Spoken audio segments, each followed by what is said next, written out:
We are live. All right. Good morning, everyone.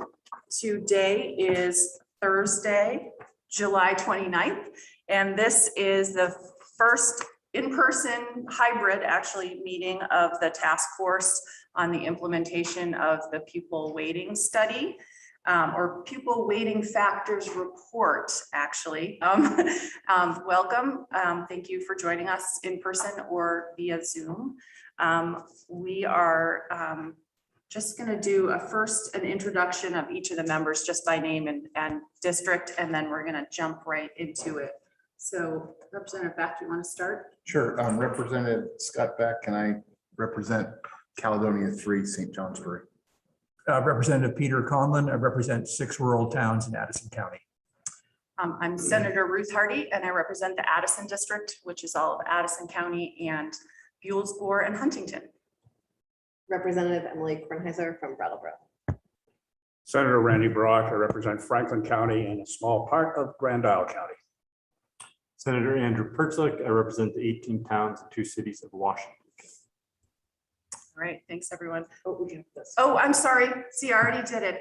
Representative James, go ahead. Thanks. I'm Representative Kathleen James from Bennington 4. That's Arlington, Manchester, Sandgate, and part of Sunderland. And I'm Cheryl Hooker, Senator from Rutland County. Great, thank you. And we'll introduce witnesses as they come up and staff members as they come up. I think everyone has a little part today. We have a really packed agenda. So just to start, I'm going to ask all witnesses to be as concise as possible. We want to make sure we get time for questions and conversation. Our goal is to really get an understanding of the broader issues with an overview at the beginning from Professor Colby and from Brad James from the Agency of Education about the report and the status of current law and our current funding system. And then we'll dive deeper into the definition of poverty for the purpose of distributing school funding, and really take a look at what the current status is and what options are. And then we'll talk about English language learner programs and what they consist of, how much they cost, and how we treat them in our current formula and options for what we may consider changing. And we'll take a break after that section, or actually before that section. So if I forget the break, I'm sure you'll remind me to make sure that we have a chance to get something to eat or use facilities. And then we'll finish up with a conversation about education quality assurance process and the education quality standards and what the current process is and what any changes we may want to see to that process as they relate to our work here. So are there any questions about the agenda from anyone?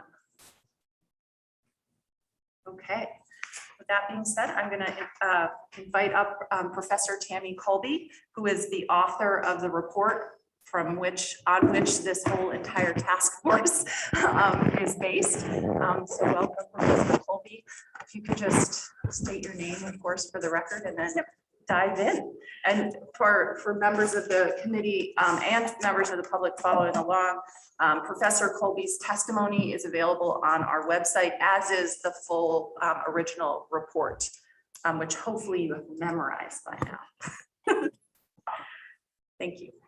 Good morning. For the record, Tammy Colby. I'm an associate professor of educational policy at University of Vermont. I was one of the authors of the report, along with Jesse Levin and Drew Atchison from the American Institutes of Research and Dr. Bruce Baker at Rutgers University. We completed this study under our contract with the Agency of Education, but that study was actually requested by the legislature in Act 173. And so this is the study itself, and the report responds to a legislative request. I'm certainly going to respond to some specific questions with regard to comparing among different measures of student economic disadvantage, but just a brief overview of the report and the key questions that we asked. I thought I would start there. I know for many on the committee, this is not new information. We've had conversations around this now for a year and a half. So, but I think just as to level set where we are and to remind ourselves, This is a response to a legislative request. But the real core policy issue at stake here is in what ways and to what extent does existing state policy appropriately adjust for differences in educational costs across jurisdictions? Right, that's really the policy issue that we're talking about here. And in school finance and research and policy, we talk about cost differentials a lot. And what cost differentials recognize is that that we require a different amount of resources, and those resources come at different costs in order for students to attain substantively equal educational outcomes or opportunities. And so what this entire report, and in fact, all of your work you're doing is really talking about cost differentials and what are those factors, student factors, school factors, district factors, population-based factors. What are those factors that account for differences in costs? And in school finance, research, and policy, we tend to think about cost differentials being those things that are outside district control. Right, so districts can make decisions that, right, where they come up with differences in what they might spend on a pupil that are a matter of preferences and tastes. Cost differentials are different. Cost differentials are those things that are outside district control that account for fundamental differences in costs or resources that are required for students to attain substantively equal educational outcomes and have substantively equal educational opportunities. So I offer that as an opening for our conversation. I think it's important to ground all these conversations in sort of what's a policy direction and sort of what the task is at hand. Right now, and Brad James will talk about this some more, right now our system in Vermont adjusts for costs through something we call the equalized pupil calculation. We also have categorical grant programs, and the equalized pupil calculation and the categorical grant programs adjust for specific cost factors. In the equalized pupil calculation, we adjust for differences in costs of educating students who are economically disadvantaged, students who are English language learners. We acknowledge that students at the secondary level may cost differently than students at the elementary level. And we have those cost factors embedded in our equalized pupil calculation.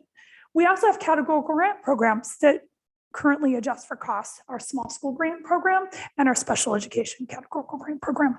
So right now our school funding policy, and I like to think of school funding policy as a bigger thing than just the formula, right? Like all of these things work together, right? And the task at hand is how do we figure out what are the right policy, on what costs should we be adjusting and what are the right policy mechanisms to do that? Right, and so when Act 60 was put in place in 1997, we had a key policy mechanism that came out of that was equalized pupil calculation. That was what we were asked to study and evaluate in this particular report. And I say that because I want to put some guardrails on what we did and didn't do. That was the request. It doesn't mean that there aren't other things that should be evaluated or could be considered as a part of this larger policy discussion. But what we were asked to do in our study was to carefully consider the extent to which the equalized pupil calculation was working as intended. And so we had a couple different things that we did. One, the first thing is we looked at and said, well, what in fact are the risk factors? What are those things that are outside district control that actually account for differences in educational costs across districts? And that's one of the things you're going to be talking a lot about today, which is economic disadvantage. And certainly how we measure that is very important. So we started out by looking and saying, what are the risk factors? And I can talk to you about the methods we use for that. The second thing then, though, is once we identify risk factors, we have to figure out what those cost differentials are. What, in fact, are the additional resources and dollars that are necessary to ensure that a student who comes from an economically disadvantaged circumstance, right, attains substantively equal educational opportunity. So the second part of the study looks at what, in fact, are the dollars, right, that you need. The third part of the study for us was taking those dollars and translating them into weights that would work within the existing way we currently calculate the equalized pupil count. right? There are lots of different ways to weight students, and we can talk about that too. There are other kinds of policy frameworks, but in Vermont, the policy framework is an equalized pupil calculation. So our third task was to take those cost differentials, which we estimated, and map those to the existing policy framework. So those are the three things that we did in the report. And the report walks through those three things by starting out with, what are the risk factors, what are the costs, and what are the weights. The fourth thing we did in the report is we also considered, again, at the legislature's request, to what extent or whether we should be thinking about providing some sort of additional adjustments to the census-based block grant for special education that was put in place under Act 173. I don't think that's as much, I don't know to what extent that's a charge of this group, but we're certainly happy to talk to that. So that's the background, and that's what we did. The methods and the approaches that we used in this study are state of the field. Our study has been reviewed by external experts nationally. It was published in the top journal in the field for school finance. So we're using state of the field methods. We used data, not just from Vermont, but also we triangulated both the methods and the findings with regional data and national data, right? So it isn't just, sometimes when we do Vermont work, we worry about, is Vermont idiosyncratic? There are reasons to think it could be, right? And so that was an additional, I guess, check that we put in place.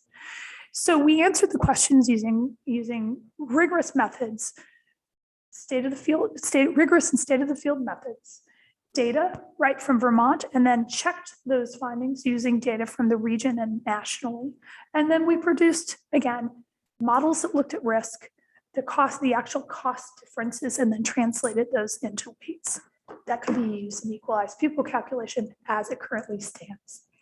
In the report, there's a table that talks about exactly how the weights that we generated in fact, could be integrated into the equalized pupil calculation. That will probably come up in our conversation around ELL students or English language learners today, right?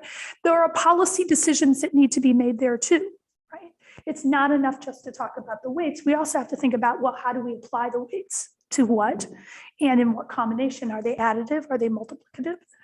And then as the final feature in our report, we took a particular set of weights and simulated what they would look like in terms of tax rates and changes in tax capacity across existing towns according to the most up-to-date for fiscal year 2019 budget, as well as governance structures for education. So in a nutshell, that's what we did. And those are the kinds of questions that we asked. And I know we've talked, all of us here and many of the people who are watching on Zoom have seen the detailed presentation about the findings, and I'm happy to talk about those too. But I thought perhaps what made sense is to take a step back and say, like, what was the big policy issue that was on the table? Why was the report done? And so I'm going to end with that once again, right? The big question on the table that the report is hopefully helping guide discussion around is, what are those costs? What are those cost factors? What are those factors that account for differences in students' ability to learn, and what are and what in fact are those additional costs? How do those costs translate into weights or some other kind of policy mechanism?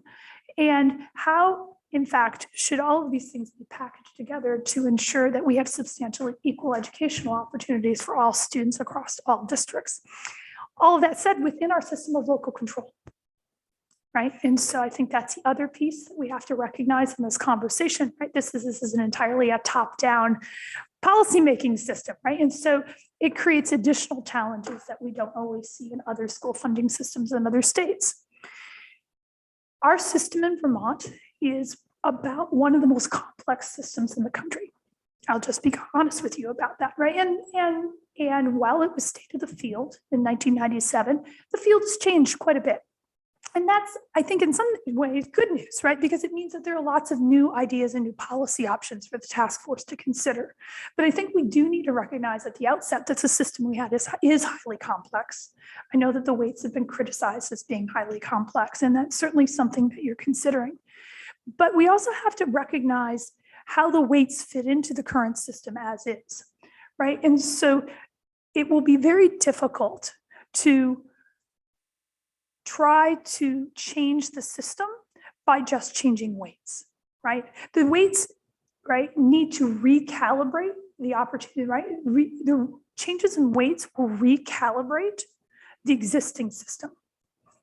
That is certainly something that needs to be done, and our report identifies sort of how miscalibrated the weights are.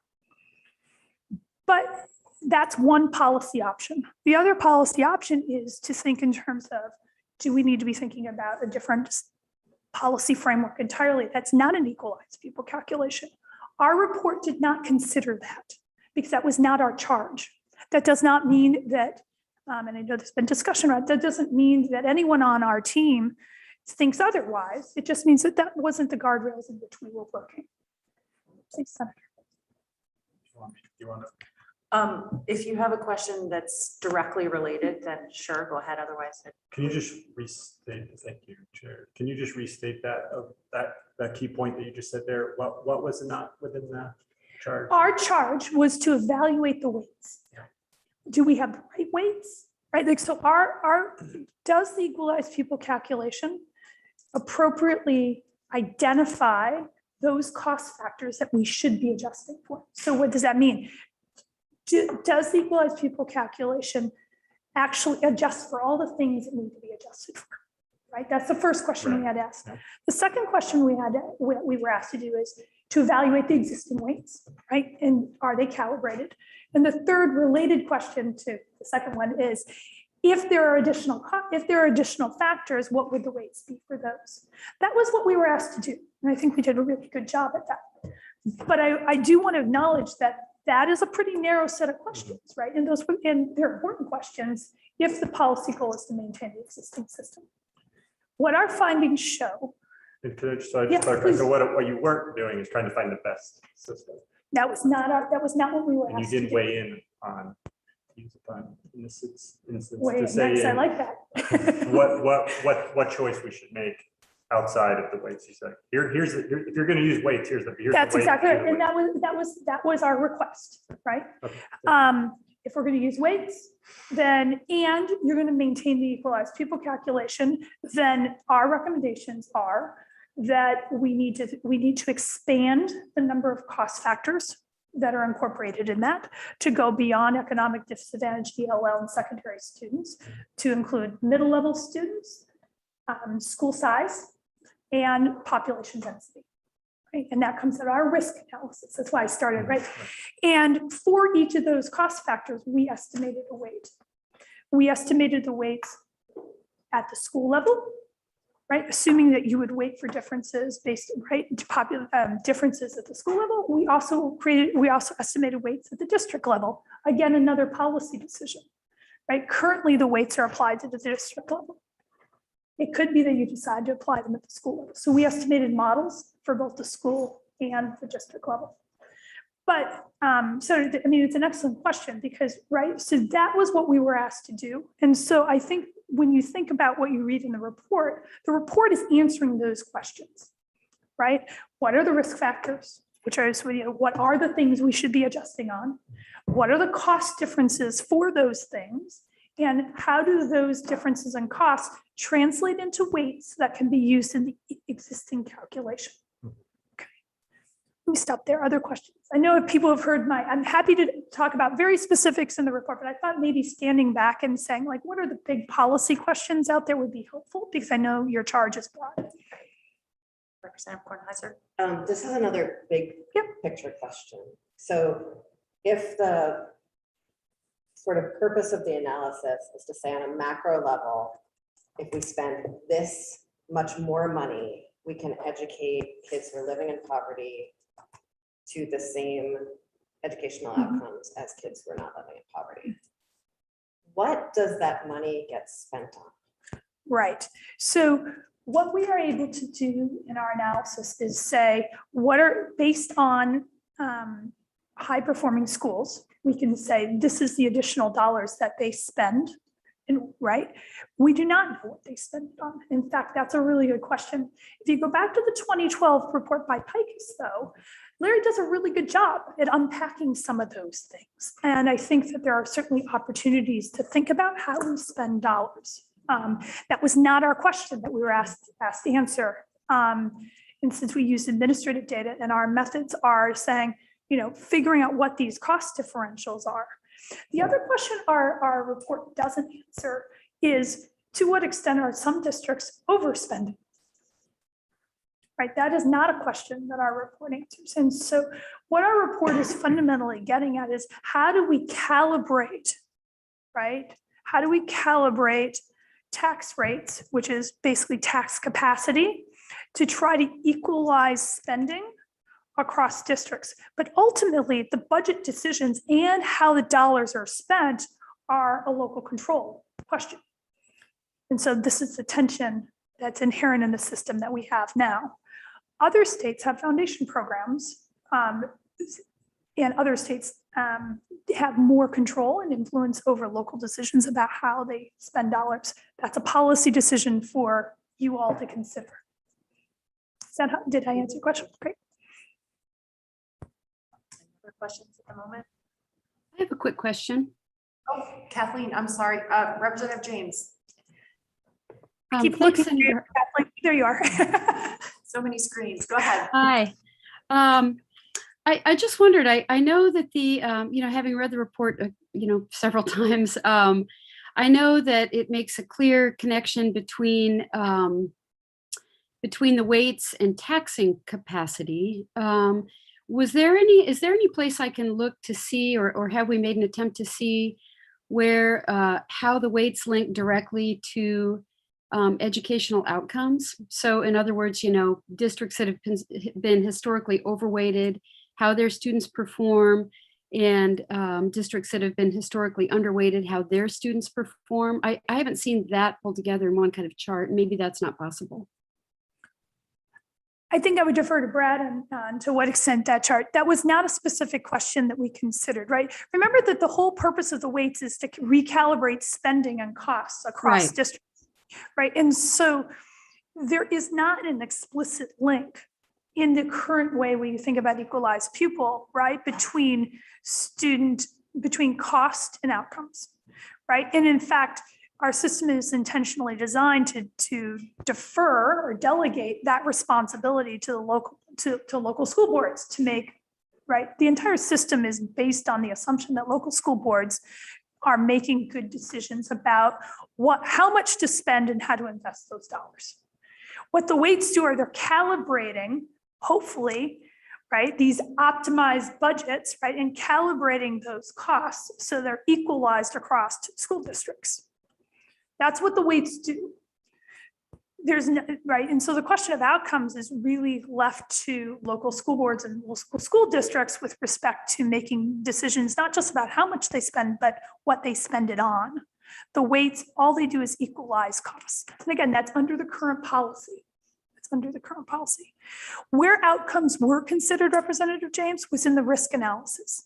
So if you go to that first phase, when we evaluated what those cost factors should be, right, the first thing we looked at is which students and which communities and what other kinds of circumstances are highly related with differences in student outcomes. Right? Because that's what we're trying to do, right? Like we're trying to equalize opportunity. And so where there are opportunity gaps, right? Then we need to start to figure out how the resources map with those opportunity gaps. And so the risk analysis, which is part one of the report, does that in a very systematic way. And that's how we identified those cost factors, right?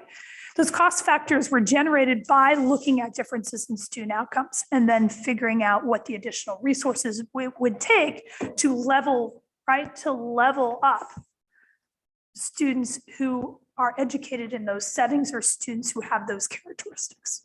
Okay, thanks. Does that answer your question? Yeah, it does. Thank you. Anyone else? Okay, go ahead.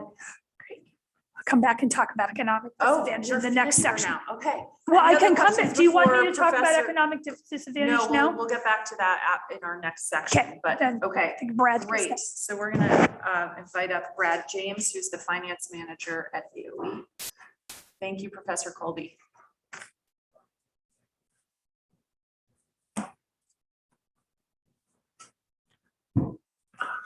For way of introduction, Brad James, Agency of Education. Nice to see three-dimensional versions of you all who are here. It's been a while. It's like, okay. When I was asked, We're can I back come? at Do you it. want to come? I said, yeah, I see real people. So I'm here to kind of discuss just a very quick overview of the current funding system. That's what I'm doing, and I don't have anything. So I assume everybody has it pulled up on their screen. It's a slide. It's a PowerPoint slide presentation, 12 slides. And so essentially, basically, the funding system is a four-step process. It's fairly straightforward.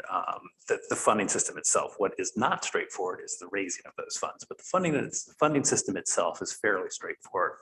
The first step is that the school boards of each school district annually set a school or create a district budget. And then that budget is kind of an expenditure budget, every dollar they're going to spend. And it's a revenue budget, which kind of offsets every dollar they're going to spend. So they net out to zero. So that's basically what the board's charges are each year. They then send that budget to the school district voters. The voters either approve it or they don't. Usually they do. This year, everybody is approved at this point, which is, I think, the earliest since I've been here. It's like, whoa, it's making my life and the tax department's life much easier at this point. But basically, if the voters don't like it, then they send the budget goes back to the school board change it, they come back for a vote, et cetera, till one eventually passes. And so that's basically it. Once the budget has passed, the school districts send the data in to us. And at that point, we create what's called education spending. And since I seem to be running right through these slides incredibly quickly, I am on slide 6. just about to go to slide 7. See, that's how easy it is. It is. This part's the easy Simple part. formula. You want to be quick and concise. So be quick and concise. You go. You guys aren't going to know what to do with your time. So if I go to slide 7 now, okay, where I said that the Agency of Education determines education spending. Education spending is basically, in a nutshell, it's the total expenditures less offsetting revenues. That's what it is. And then you say, okay, so what's an offsetting revenue? Well, what I said was when they create a budget, they create an expenditure budget and an equivalent revenue budget. In that revenue budget that they're creating are certain revenue sources that are dedicated, such as the federal monies, special education money from the state. There are other sources coming in too. There are other categorical grants. Transportation aid comes into the districts, small schools grants or merger support grants for those districts that unified and had small school grants. Those are offsetting revenues. They get categorical aid in the form of technical center education. They get categorical aid in the form of, I think, Brad, state place students. Probably one or two I'm forgetting that are probably listed somewhere on this sheet. So they also have the federal grants, the state categorical grants. They also have tuitions coming in. So because a lot of school districts have tuition students coming in, that's an offsetting revenue. They may have a surplus from a prior year. That would be an offsetting revenue. They may have interest-bearing accounts. There's a whole variety of other things coming in, just other mergers. When you lump all those together, that's what we call or term offsetting revenues. It's not exactly a state of art term, but that's what we're calling offsetting revenues. And when you subtract the offsetting revenues from the total expenditures, you're backing out all those things, and you have what we call education spending, which is statutorily defined. Basically, it's the number that goes into calculating your tax rate, the money that needs to either be raised by education property taxes, or that drives your education property taxes. The education fund funds the rest. So that just kind of ran through slide 8. And slide 9 says that what the agency owes is they owe school districts their education spending. We pay it out of the education fund, and we owe the categorical grants. The federal funds come from a different source, so they're not part of this equation. They've been backed out, remember, at this point. One thing to remember and to note is that both homestead property, education property taxes and non-homestead education property taxes are part of the education fund. That's still a bone of contention with a lot of people, but they are part of the education fund. So if I jump to slide, Excuse me, Fred, yes. Fred. The offsetting revenues, I know federal grants come from the feds, but state categorical aid or tuitions, Do those also come out of the education fund? Yes, they do. Yes, Thanks. they do come out of the education fund. So if I'm a school district and I'm sending tuition students to you, the cost of those students is part of my education spending. It's an offsetting revenue for you. So it means you use, but it comes out of the education fund. Same thing for transportation aid, say state placed, et cetera, small schools, grants, emergency programs. They all come out of the education fund. So when you guys are appropriating money, that's all the money that's going in there. And then we're just drawing it out and sending it out where it's needed. Representative James? Thanks, Senator Hardy. Brad, I just want to make sure I'm totally clear. So when you say federal grants, you're including, for example, Title I and Title III. Yes, yes. And why don't you remind us what Title I and Title III is? I'm not sure I can. Oh, okay. Title- I mean, the various titles, I always get them confused. Title I is basically based on poverty. And it's based on poverty counts from the US Census. And so all the states get money. We get a certain amount of money based on our poverty counts annually, and we allocate that out to the supervisory unions based on the federal formula. Title III is, I think, is Title III the ELL one? Yeah. I think. And I don't know much about Title III. I know that they get money for the English language learners, and that's about what I know about it. You know, the school districts would probably tell you more. Other people in the agency could tell you more. I, on the other hand, cannot. And then there's Title II, there's Title IV, and again, I don't recall exactly what they are. But basically, all those monies do come in. They get allocated out to the school district in one form, fashion, or another. And those are what I'm talking about when I'm saying the federal grants that are coming in. I'm Great. looking at you way up there. Straight. I know, it's weird, isn't it? It is. Senator Perchlik, you have a question? Yeah, thank you. Mr. James, and we can do this later if you don't want to do now, but I'm trying to get a better understanding of categorical grants. And it seems like the term is used both very specifically and loosely to talk about any grants. So when you say that categorical grants, do you include like the transportation aid? Yes, I do. I actually listed them in 10. When I'm referring to categorical grants in this sense, I'm talking about grants that are owed to school districts for one reason or the other based on something in statute somewhere. Okay, it's a state obligation. Because like in the weighting report, there's some specific definitions, and like there's other grants and then there's categorical grants as defined in the report as have a separate appropriation process. But it seems like people don't really use the term that way, that they just basically lump any other grant that comes from the state as a categorical grant. I would have to go back and read that section of the report. I don't, honestly, off the top of my head, I don't recall it. But when I'm referencing it, again, there are reasons for why we're calculating these numbers for what I'm terming categorical grants. There are other grants that do come from the state. Off the top of my head, I couldn't name too many of them, but there are other ones that do come from the state. A lot of them are federal backed. So it's on page 12 and 13. Okay. Section, but they talk about the different mechanisms of additional funding. I'll check Categorical that. grants is one mechanism, Yeah. but it seems like people really, when they use the term categorical grants, they might mean transportation aid or Yeah, the census grants and all those things. Yeah. Okay. Yeah. So when you're talking about it, you mean all those Yes. other monies? Yes. Okay.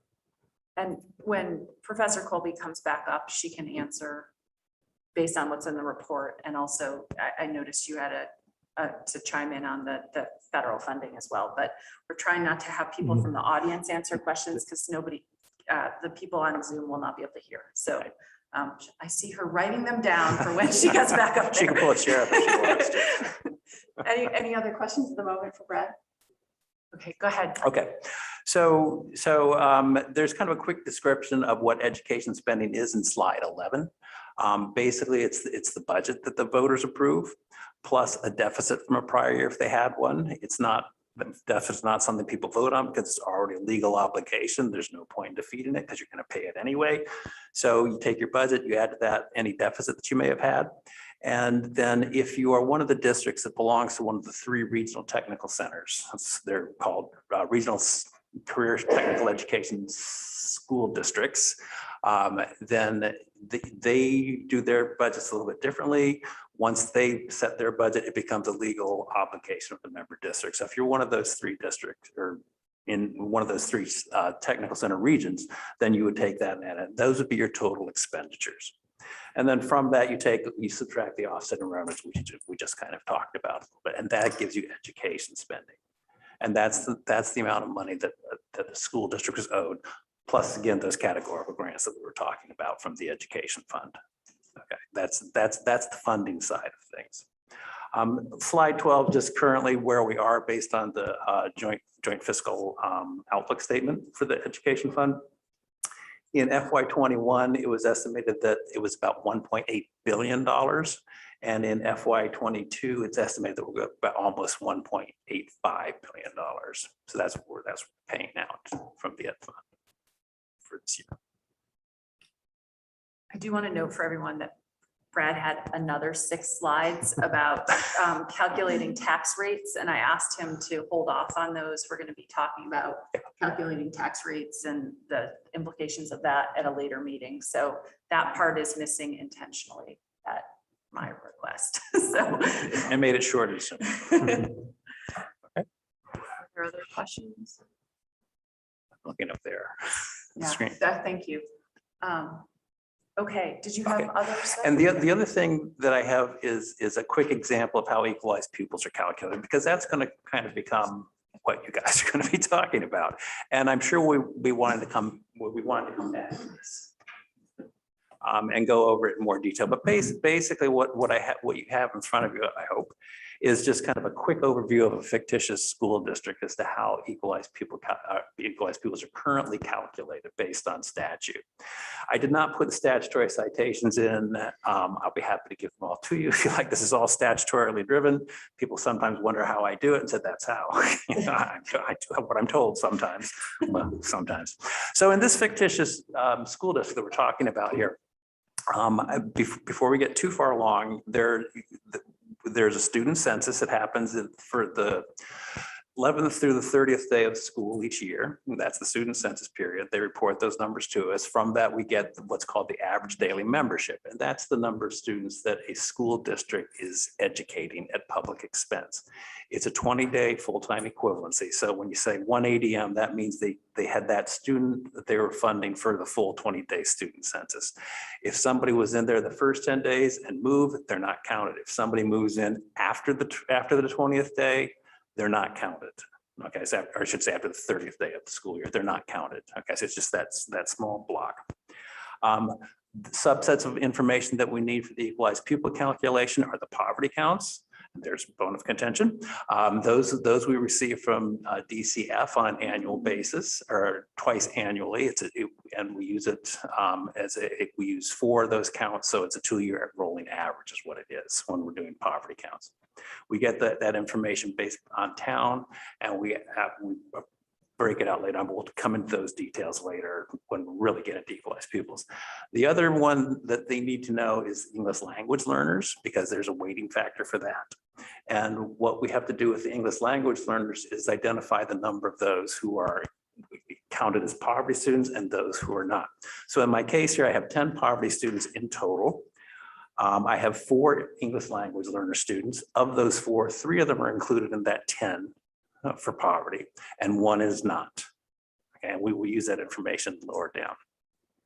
So the equalized pupil calculation is based on a 2-year average daily membership ADM, and that's what columns A and B represent. So for FY22, year we just came into, I used last year, which was the current year when I did this, not this, but in reality, I used FY21 and the year before that FY20 ADM counts. So I just threw the numbers in, they're pretty straightforward. And then column 1 is where we really start. You do a 2-year average of the ADM. When you take that average, you can see that we have at the very bottom in column 1, 177 ADM. That's your average. Language then says add the state place students to that by grade. So I had another 3 students in there, 2 for elementary, 1 for secondary. When you're counting state place students, though, it's a different way of counting. You're counting for the full school year prior to this one. So the numbers that I have in that state place column would have come from the fiscal year 20 school year. So school year 1920, whereas we're using 1920 ADM and 2021 ADM. So we're talking different counts already, different ways that things are being done. Those again then get added into the grades, and you have a long-term grade total of 180 because we had 3 kids, so that 177. Then here comes the part that you're going to be talking about, the weighting factors. Okay, and these are the statutory weighting factors that are in there. Pre-K students are deflated by a factor, so they get multiplied by 0.46 because they're presumed not to cost as much as other students. Kindergarten through 6th grade are what were considered, I guess, normal students, for lack of a better term. Their weight is 1. And then secondary, at again, current statute is an additional 13%, so 1.13. So what happens is each grade level gets multiplied by those factors, and you come out with column 7. And that's where, after we weighted the grades, the ADM plus state place, we have 186.43 students. That's the long-term weighted grade. Okay, everybody with me so far? It's just math, which makes me happy. E for math. Yay. Okay, we then go on to the next step, poverty. Okay, and again, this is using current statute, what it says. What poverty said, what current statute says is to take the poverty count of 10, and to that, add any ELL students that are not in the poverty count. Okay, so up above we had 1. So I take the 10, I add the 1, I can do this math in my head, I get 11. Okay, as the total. That becomes your numerator for the poverty ratio. You then divide by the long-term ADM, which is the 2-year average plus state place. So in this case, it was 180. Right there, it's right there. So when I take 180 and divide that into 11, I come up with a poverty ratio of 6.11%. And again, this is all laid out in statute. You then calculate the poverty weight itself. It's the long-term weighted ADM. So after we've taken the 2-year average plus state place and weighted it, so that's the 186 number. We multiply by the poverty ratio of 6.11%, and then the weighting factor itself is 0.25, and that's just 25%. And in this case, all that comes out to be 2.85 more students. You add that to the 186.43, and you come out with that grade weighted plus poverty weight of 189.28. The next step then is the ELL students. The English language learner count is 4. Okay, now it doesn't matter if they're poverty or not. That's been dealt with. The weighting factor is 20%. So you multiply, you get an additional weight of 0.8 because 4 times 0.2 is 0.8. You add that to the number above, that 189.28, and you get 190.08. And that's your long-term weighted average. Okay, that's what people have. Yeah, go ahead, Senator Purchase. The weighting factor 0.25 and the poverty weighting, where is that? That's also just statutory. It's statutory. That was, if I recall correctly, and Tammy probably looked more than I did, or Dr. Colby probably looked more than I did recently. That was just a carryover from the foundation formula. A lot of this is carryover from the foundation formula. They're used in the foundation formula.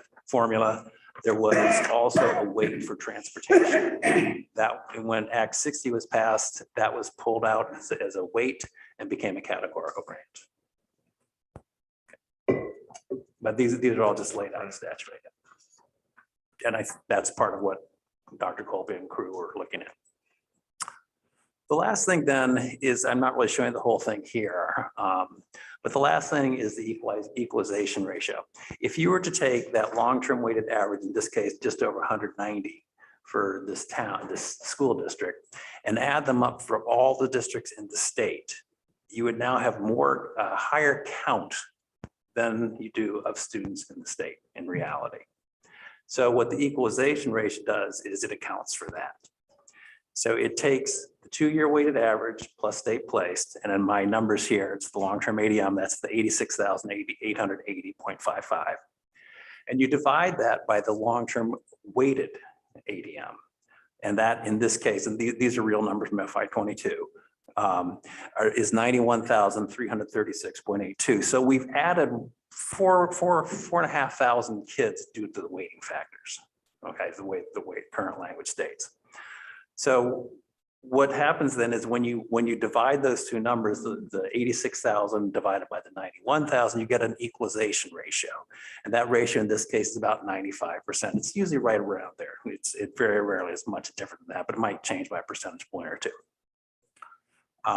But you now have a ratio of 95%. That 95% is then multiplied by each school district's long-term weighted number. So in this case, that 95% multiplied by the 190.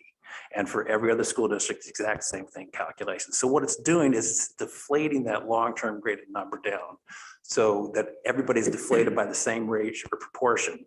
And what you end up getting is you end up getting the right number of students in the state.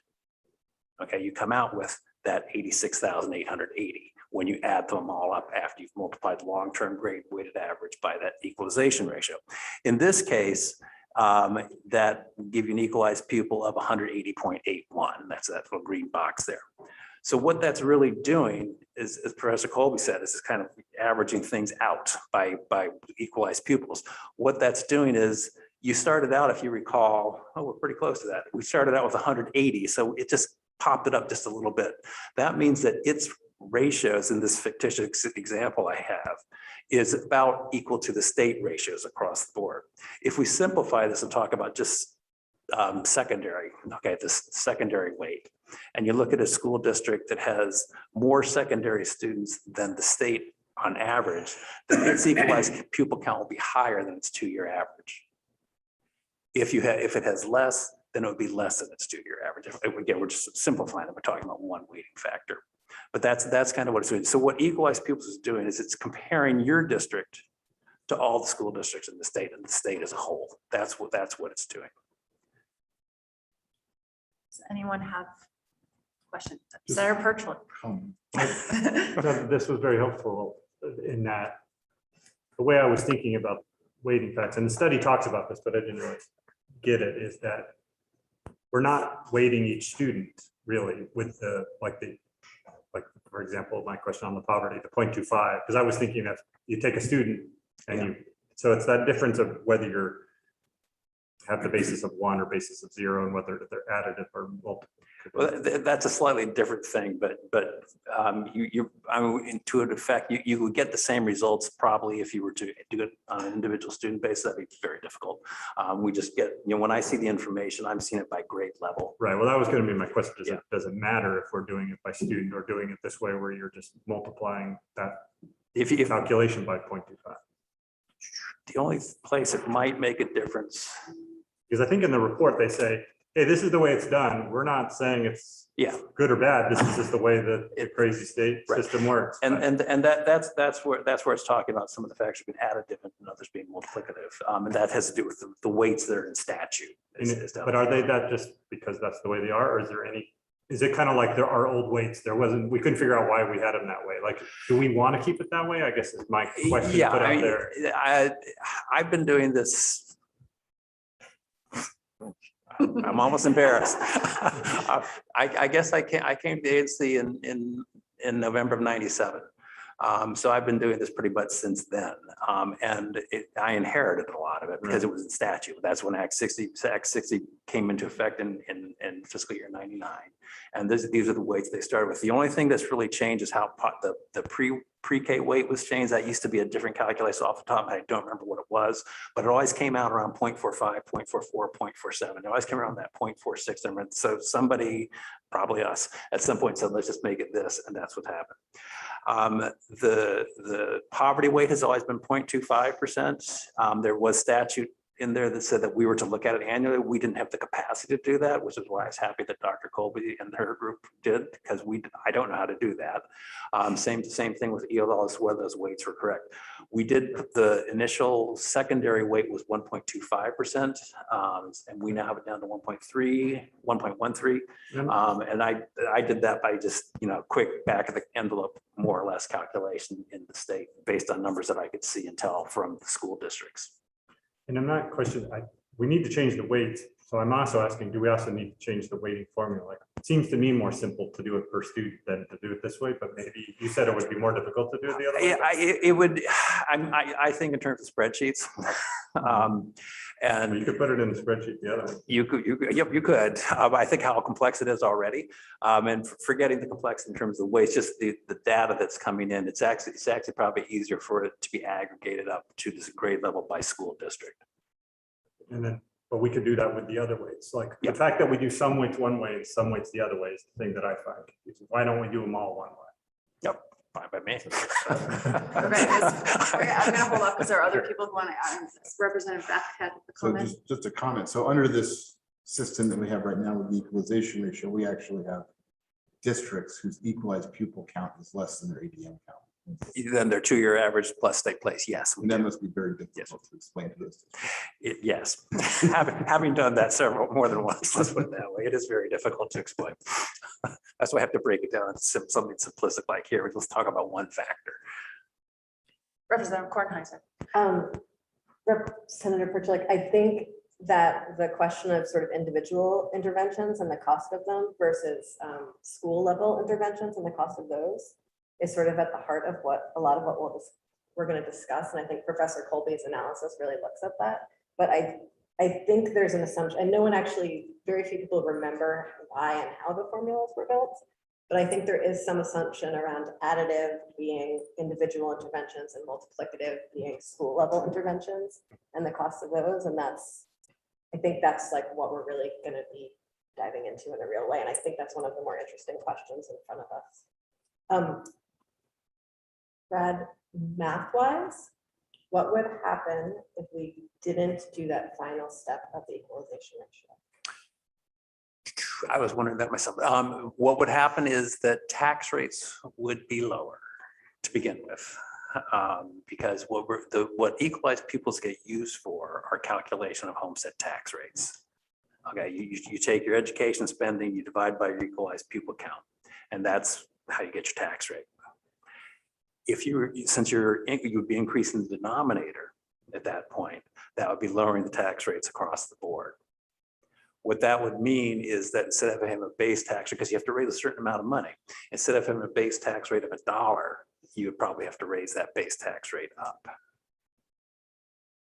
Because you need to raise the same amount of money. I don't think I'm pretty sure that I'm thinking that through correctly.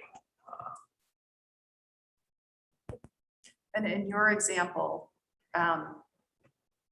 after you apply the equalization ratio, Yes. it basically comes back more or less to the original ADM average. But in reality, it doesn't always do that. There's sometimes, as Representative Beck said, there are fewer equalized pupils than real pupils. Yeah. And in cases where we have high percentages of poverty or high numbers of ELL students, you would have more equalized pupils after applying the ratio. Yes. Yeah, this is an Excel sheet. No, this is good. And I mean, I will happily send you the Excel sheet so you can play with it to see what it does. And just so you know, the cells that are in yellow and red font, those are the ones for input. You can actually input anything you want, but you'll overwrite formulas too. But those are the cells to input. That would be great if you're willing to share it with the committee. Yes, I will happily send play that to you. around with it. Yep. And it just gives you a little more feel as to how it's working. And then, well, I'll save that for later. Yes. All right. Are there other questions or comments at this time on the screen, Senator Hooker or Rep James? Okay. Do you have any more at this point? Or I think that's it, unless you guys have further questions. Great. I think we're good. I see Professor Colby wants to weigh in, so why don't we swap? Yeah. And then we'll hear from you again in a few minutes.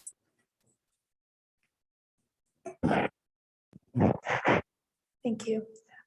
Senator Perchlik, I wanted to respond to a couple comments and questions that you were asking. First one I want to talk about is the weight, right? And talk about the history of the weights. And I think this is a conversation that is going to come up again and again. And so I thought maybe I would clarify a few things there.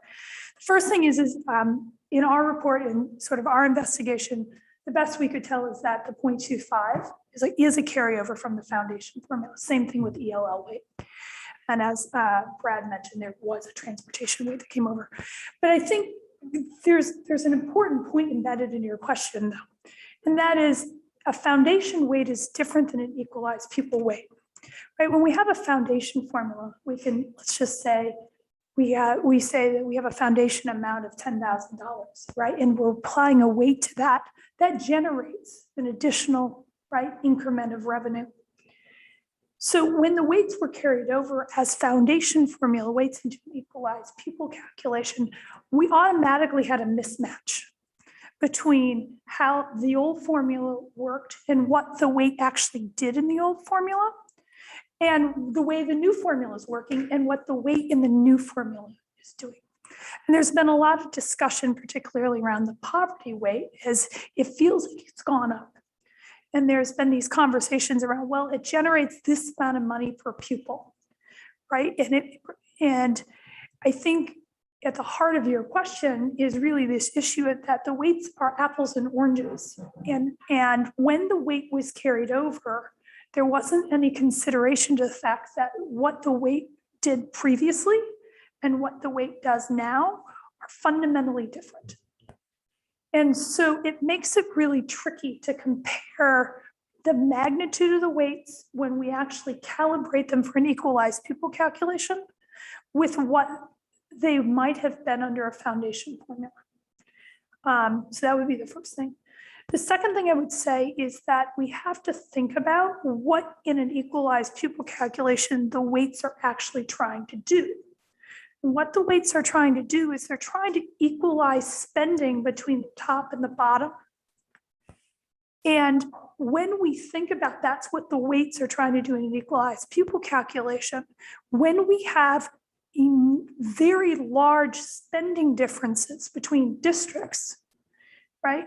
The task of the weights to calibrate and equalize spending or equalize the cost of spending dollars across districts are spending very high and very low. And the fact, let me back up, and our highest spending districts are our strongest performing districts, right? So what we have right now is our highest spending districts are districts that are performing, and I'll show a chart in a minute, a standard deviation above the mean in terms of student outcomes. And our lowest spending districts on average are performing a standard deviation below. And so what the weights in the equalized pupil calculation are designed and intended to do, as Brad just talked about, is actually close, right? Make dollars more expensive and cheaper, right? So that we equalize spending, so that we close the opportunity gap. That's a fundamentally different task than what a foundation weight is supposed to do. And so that's why I wanted to weigh in and just make that point, because I think this is a really important question that you asked, not just about the history of the weights, but also getting at what the weight in fact meant. What the 0.25 meant in pre-1997 was something very different than what a 0.25 weight means in an equalized pupil calculation.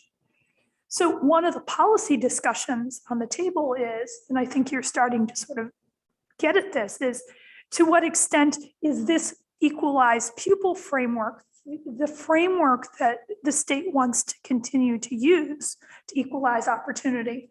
Or are we thinking about other policy designs, perhaps a foundation formula, perhaps using categorical aid, things along those lines that equalize? We have to remember what exactly the weights are doing in the formula, and they are fundamentally different than a foundation weight. And we are the only state in the country that has an equalized pupil calculation, which also means that our weights cannot be readily compared to anybody else. So I just thank you for letting me chime back in on that. I thought that was a really, really important question, and we need to level set on, like, this is questions come up and up and up. One thing, are there other questions based on that? Yeah. Okay, go ahead. Just- Oh, I'm sorry, Senator. Yes, please. Thank you, Professor Colby. So just to clarify, the previous set of weights was to equalize the funding.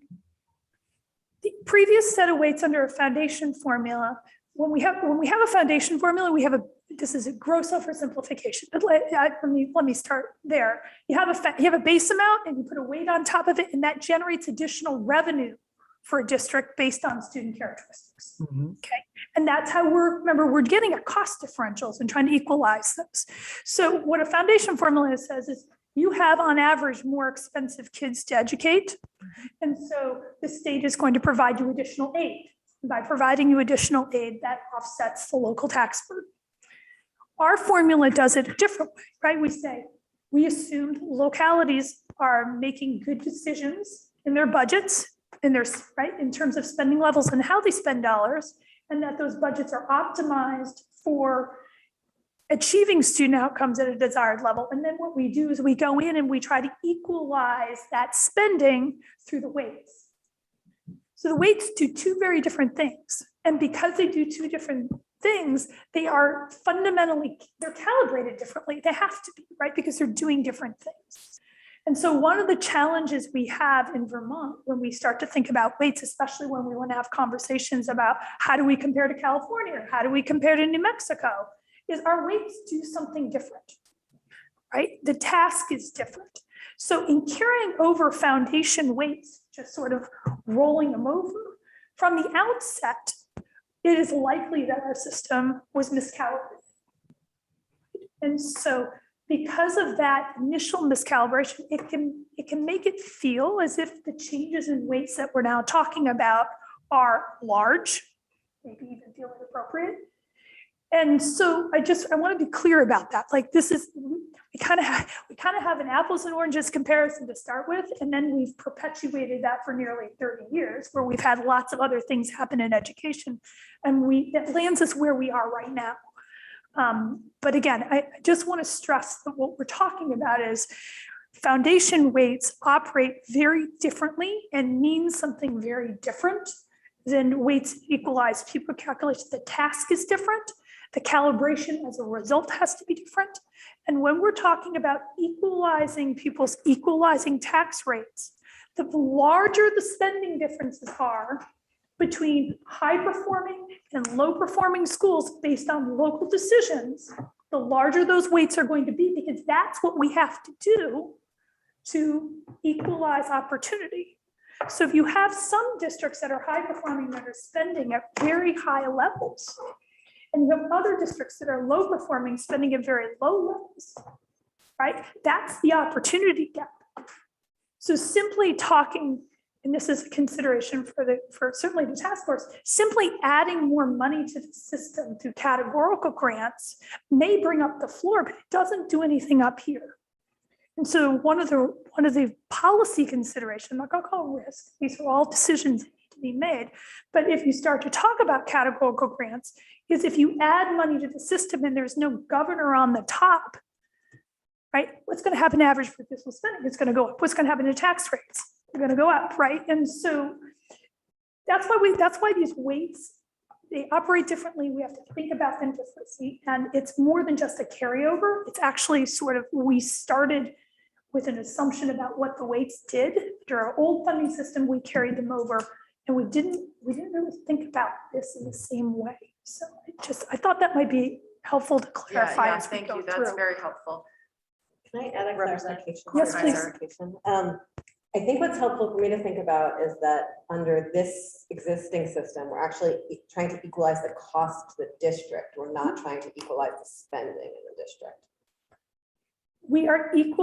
We are using spending as a proxy for cost, because the presumption is that localities are making decisions that what they're spending is the appropriate level of investment for students to achieve at a certain level. So all we have are spending data. But again, it all presumes that localities are making good decisions, and that those decisions are not predicated on other factors that we would find undesirable, such as preferences for tax rates over student outcomes. Right? The presumption is that in this system is that districts will spend what they need to spend in order to ensure students have comparable opportunities. We know in this state, we can all look at each other and nod. We know that that's not always the case. And so that's another sort of assumption that our system makes. And that's part of what contributes to these spending gaps that are highly correlated with opportunity gaps. And as long as we have these gaps, the task of the weights is going to be larger, right? To equalize opportunity across districts. Professor Colby, the studio audience is hoping that you can move your mic a little further away from your face and more towards the middle, or your body, whichever. But so it's in front of you. Studio rather than to audience, your excellent. side. I feel like I'm Studio a Price is Right. Thank you. Okay, I'm gonna stop you also. Yep. Yes. Representative James has a question, and then we're gonna move on specifically to the poverty weights or poverty questions. So go ahead, Rep. James. Maybe my question's premature then, but I felt like I wanted to ask it now because it seemed like the answers may be inherent in a lot of the things that Dr. Colby just said. But I am curious to know at some point why the recommended poverty weights in the study are so much higher than sort of the nearest next state. So, you know, the 2.97 and the 3.14 versus I think Maryland was the next highest at 0.97. So maybe this isn't the time, but I was curious to just hear you address that directly so I could take some notes on it. I know we talked about it earlier this spring. I think I would say that that's the ideal follow-up question, right? And so Maryland operates a foundation formula. New Hampshire operates something that looks like a foundation formula, but not quite, just a study in New Hampshire. And right, and so their weights mean something different, right? The weights are being applied to a base that generates a dollar amount. In those states, there have been adequacy studies that say this is what an adequate level of spending should be. And they have calibrated the weights to ensure that there's an adequate level of spending. And they're doing that by applying dollars to a base amount. And it's generating additional revenue. Our weights do not generate additional revenue. Our weights calibrate tax rates. And the extent to which we have large differences in our spending, and those large differences in spending are related to student outcomes, our weights are going to be large. If you want the weights to get smaller, we have to close the gap between what's being spent, right? Because remember, we're trying to equalize opportunity, we're trying to equalize outcomes. And so we have some districts spending very high and they're getting these outcomes. And we have some districts that are spending really low and they're getting these outcomes. The task, right, under the system, and this is not me making it up, right? It's like this is a system as designed. The task is to equalize that so that the spending, right, and the outcomes are on a cost basis equivalent, not on a spending basis equivalent. Rep. James, does that answer your question? So we really can't compare Maryland and New Hampshire to Vermont. The weights do something different and they don't generate additional revenue. Thank you. Yeah, that does. Okay. But I would say if you go, just one other thing. Yeah, go ahead. If you go to the appendix of the report, like we estimate what those cost differences are, right? Those cost differences that we estimate, like what the dollar value would be if you had a foundation formula, which we don't, actually are very, very similar to the cost differences we see in lots of other states. But again, we have to remember that our weights, when we translate those dollars into weights, the weights are doing something different, right? And so if we took those and we applied them to a foundation, perhaps maybe the dollar amount that Picus came up with in his 2012 report, the weights would look very different, as they should. But the assumption is that the underlying assumption for how the formula operates and how we're equalizing opportunity is different. The policy frameworks are different. So we can't compare. So I hope, does that answer your question, Representative James?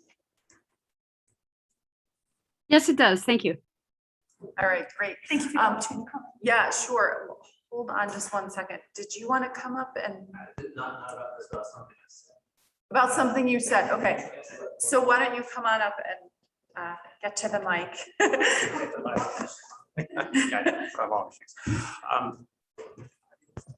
I'm back.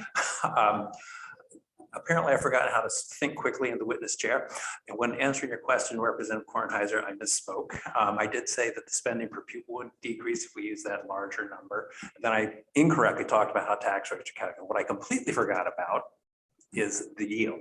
It wouldn't be the base rate that would change. It would be the yield that would change. And because the yield would go down to raise the tax rate is what it would do. So I just wanted to get that out there. I think. Right. Sat down, said, oh, yeah. So, And again, we'll talk about tax rates at another meeting in more depth. So, but I know you and other people are probably going, it's wrong. So, I recognize that. Thank you, Brad. Professor Colby, did you want to add more about about poverty in general, or should we move on to our other witnesses? I do have a couple of remarks on how we evaluate different poverty measures. Okay, why don't we start with you and then we'll move on. I know we have people waiting online and in the room. So I did provide some handouts on this. There is a section in the report, and it's a section that I haven't talked about much in testimony because it hasn't come up specifically. But, as a part of our study, we conducted an in-depth comparison among different measures of student economic disadvantage. Why did we do that? Because one of the things we had to consider as we were developing the weight is what measure of economic disadvantage would you use? Because the weights will differ depending on counts and things along those lines. So I thought I'd just take a minute to highlight some things from from that analysis that might be useful to your conversation as you start to think about how you might measure economic disadvantage. First of all, and I mentioned this earlier, this work was done as a part of our risk model estimation. It was the first step in our work before we moved on to estimating cost differentials in the weights. And what we did there is we statistically modeled the relationship between different indicators of aggregated student need and average levels of student achievement in Vermont districts and schools. Okay. And what we're really trying to do is figure out which measure does the best job of capturing, right, the extent of economic disadvantage in different districts and schools. Poverty measurement in and of itself is tricky business. Right, there are books written on this, right? And we use it in not just in education policy, but in social welfare policy, right? There are different sort of paradigms for thinking about economic disadvantage, right? There's measures of material hardship, which are tangible measures. That's our food insecurity measures, things along those lines. We also have income or economic-based measures. For the most part, in existing school finance policy, nationwide and in Vermont, we tend to rely on measures that are more closely tied with economic indicators of hardship. Doesn't mean you can't use other ones, but there really are just generally two branches of measures: material hardship measures, and we think mostly about food insecurity scales, but also multiple different kinds of measures of economic insecurity.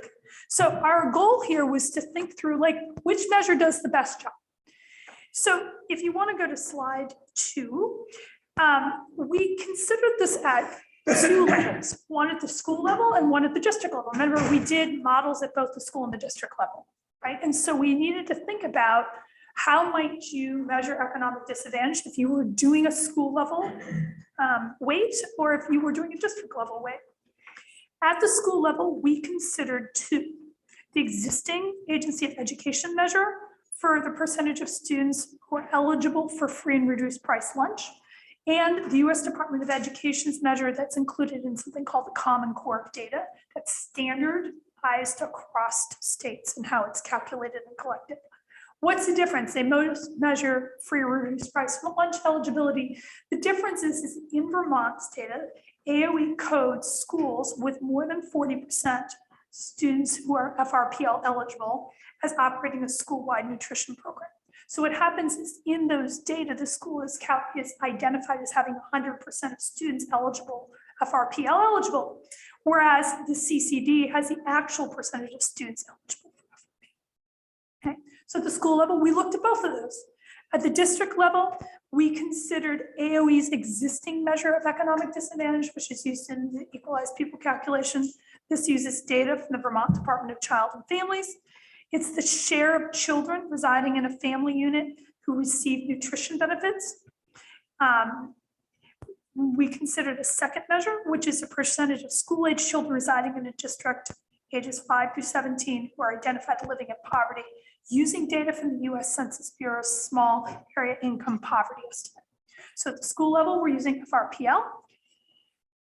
Two different measures of it. At the district level, we're using the data provided by Vermont Department of Children and Families, and then we also considered census.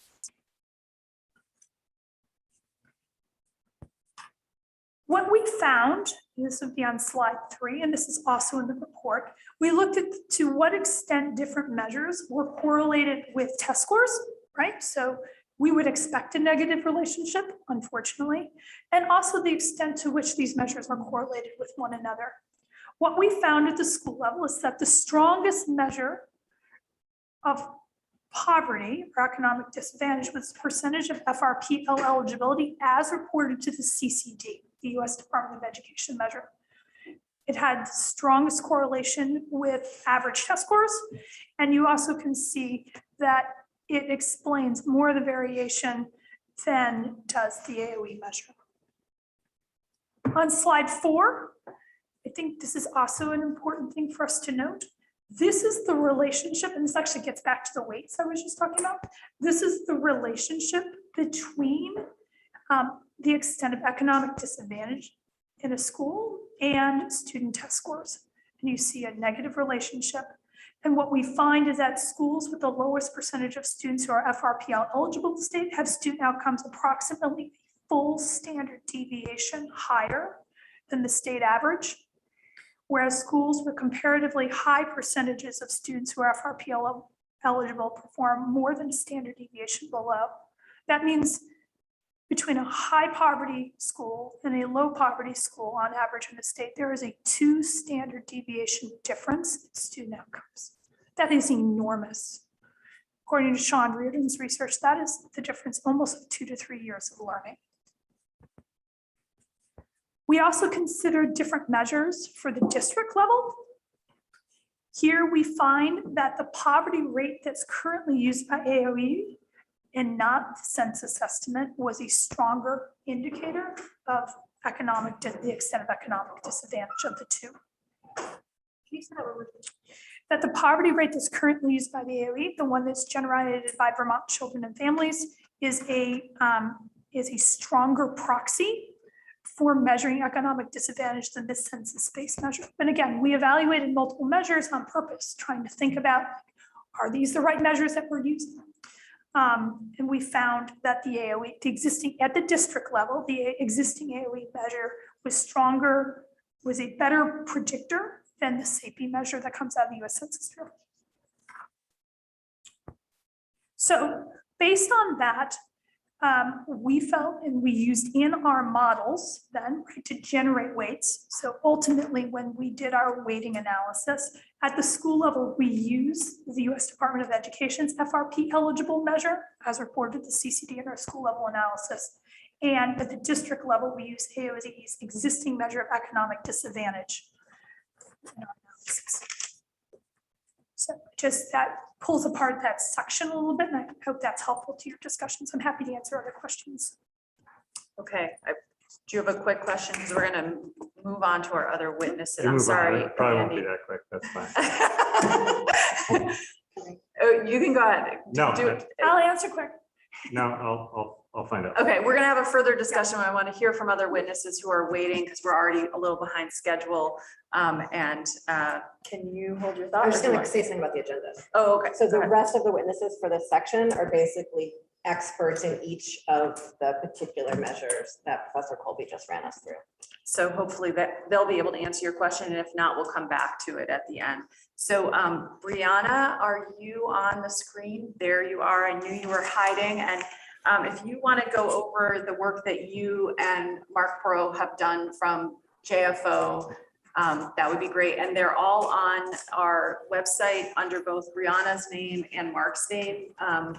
She's pinch hitting for both of them, for herself and him today. So go ahead, take it away.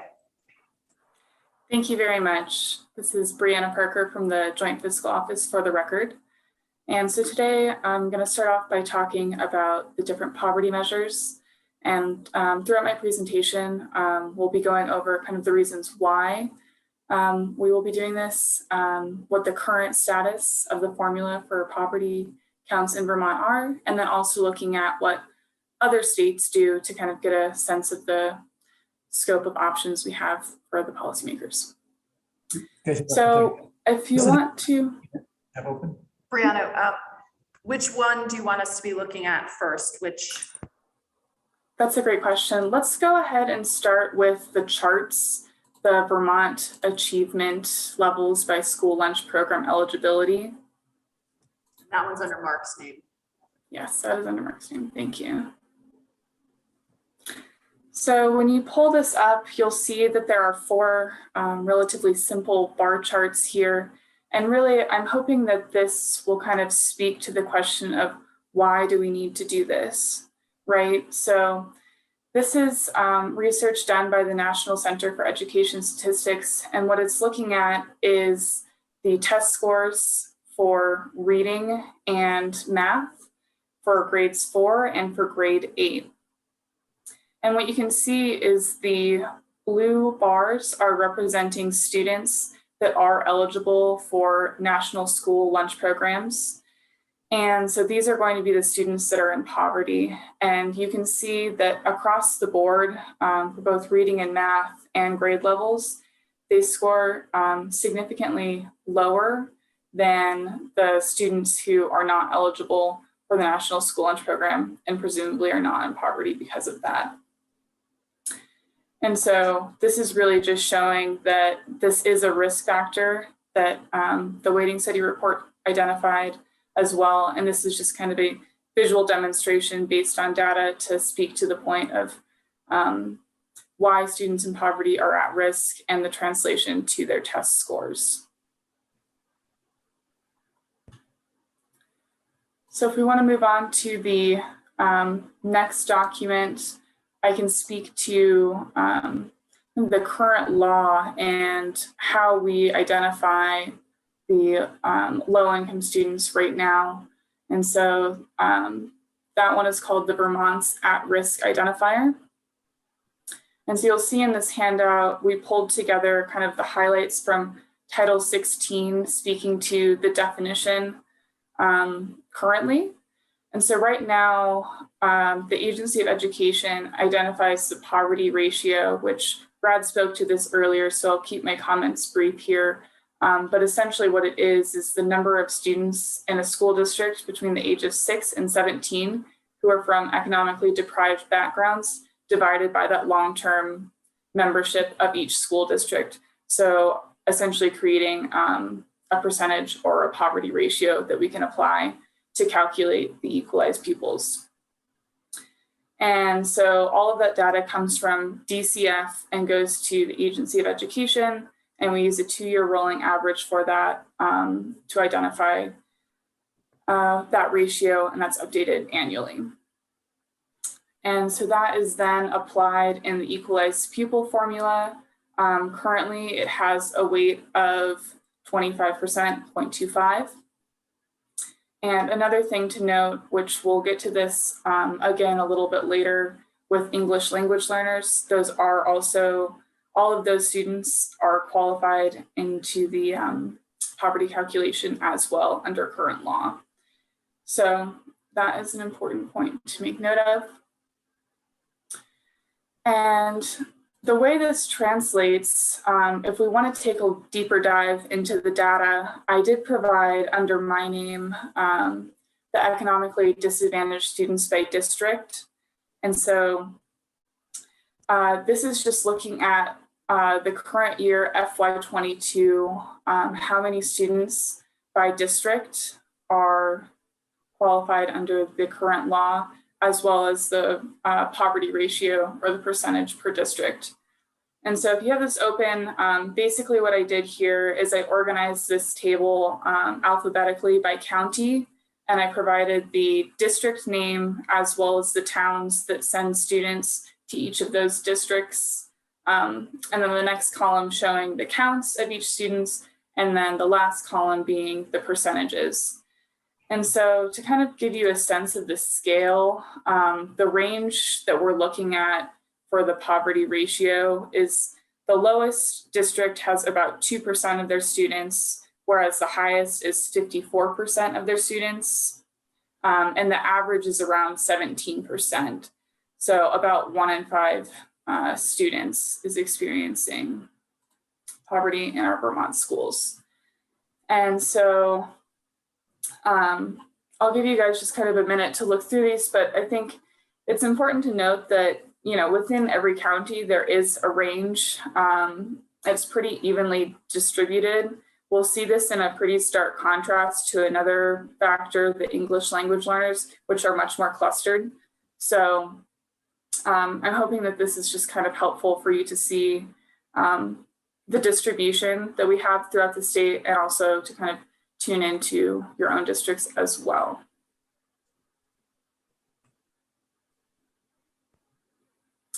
In total, we have about 15,243 students that are economically disadvantaged statewide. This is out of about 86,000 students as well. So it's kind of giving you a little bit of a perspective on the big picture at the state level. And so maybe now we can move on to looking at what some of the other potential identifiers are. If you open the at-risk funding for low-income students, this is going to kind of give a big picture of what other states do. And so as you can see, the National School Lunch Program is the most common metric for identifying students that are in poverty. And so right now there are 24 states that actively use the National School Lunch Program as their only identifier. There are several other metrics that we can use as identifiers. And perhaps if we open the alternative at-risk identifiers, it's a table that has some more details that I think could be really helpful to walk through. And we can talk a little bit about some of the pros and cons to each of these methods. So hold on just a second, Brianna. Is everyone yes. following on getting the documents? Okay, go ahead. Thank you. All right, so this table here to kind of orient everyone. On the left side, we have what is our current law, which is what we just went over. So moving on to the next one, the National School Lunch Program. This is the most common metric. 24 other states use this. And essentially what it is 185% of the federal poverty line, anyone is eligible. At 135% of the poverty line, everyone is automatically enrolled into this. So while this is a very common metric, one of the kind of downfalls of this is just that increasingly we're seeing a trend towards universal school meals. As you know, this year and last year, the federal government actually provided universal meals for all. And in last session, S100, the universal breakfast meal, passed through the Senate and would set up the task force to look at this in the future.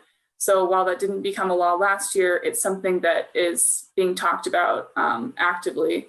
And so there is a risk that this measure or metric may not be available in the future and has just a little bit of risk associated with the data quality that we can receive, which I believe we have other people coming in to testify more about that. So I'll leave my comments there.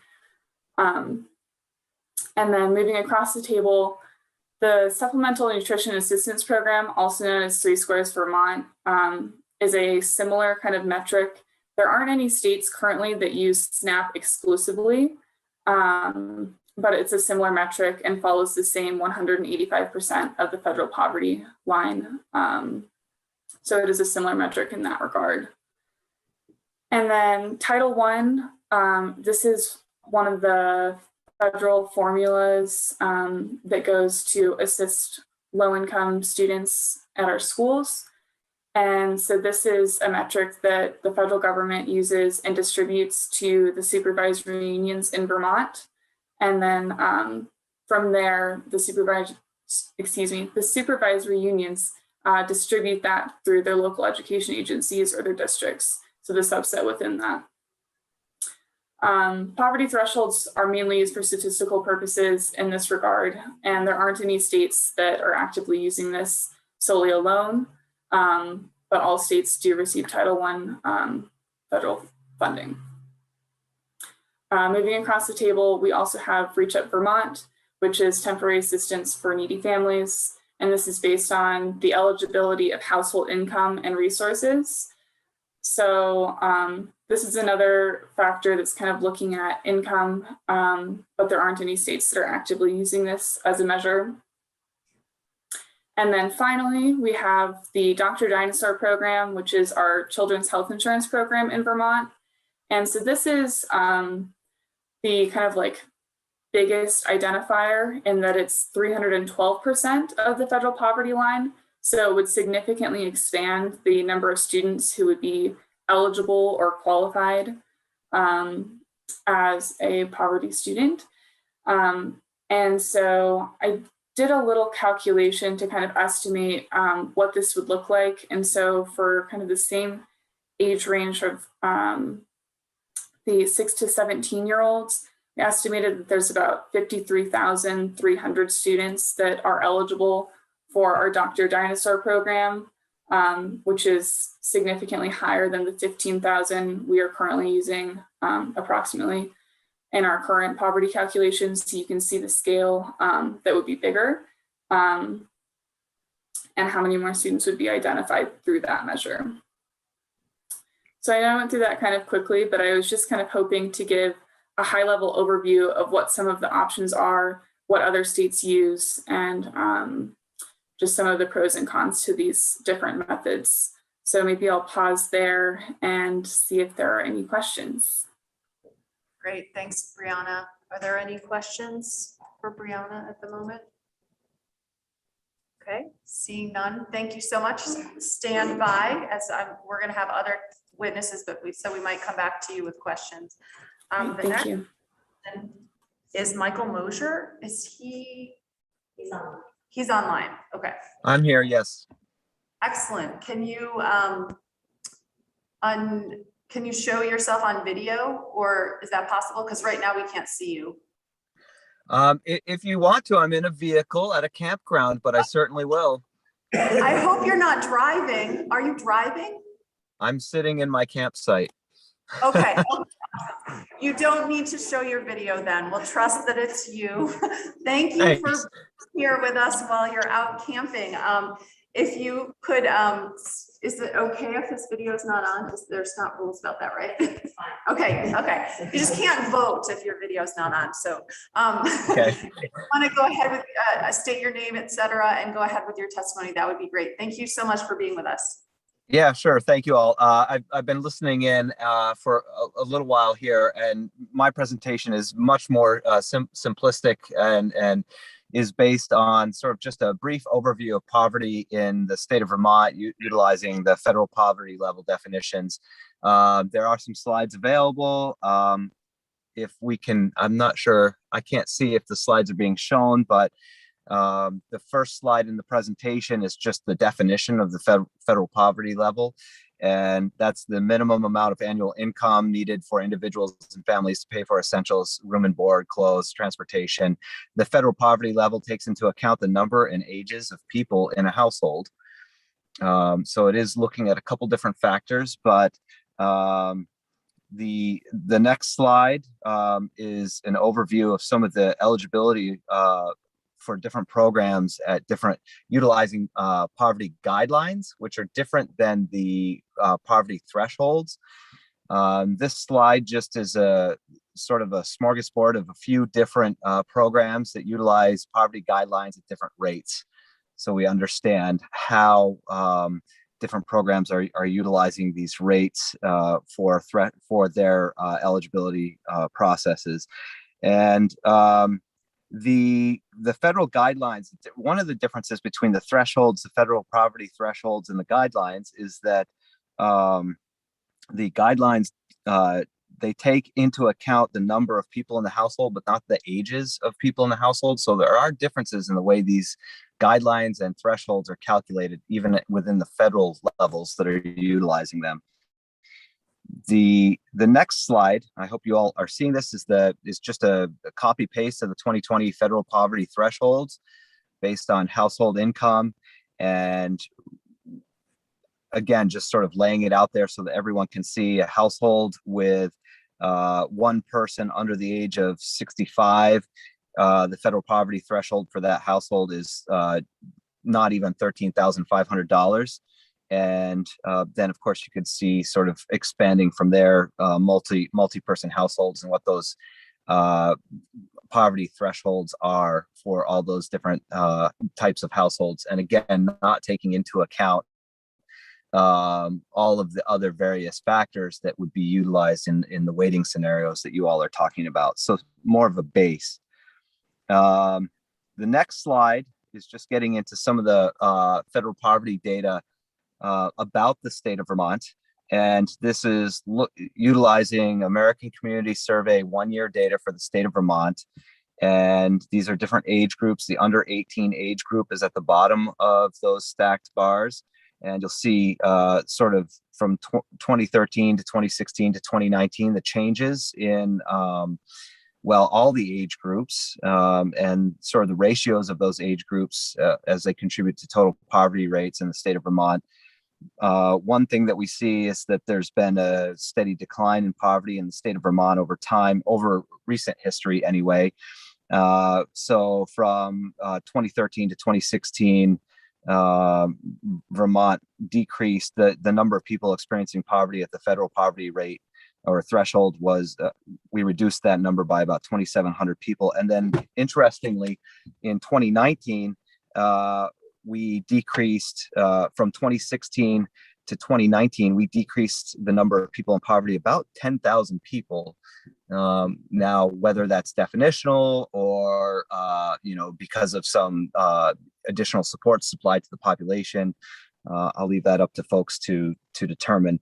And then during that same time period, children under 18, we decreased the number of children under 18 that were in poverty by about 6,000 students. And again, that's just using the federal poverty threshold alone. In 2019, children under poverty represented about 20% of all those that were listed as in poverty in the state of Vermont.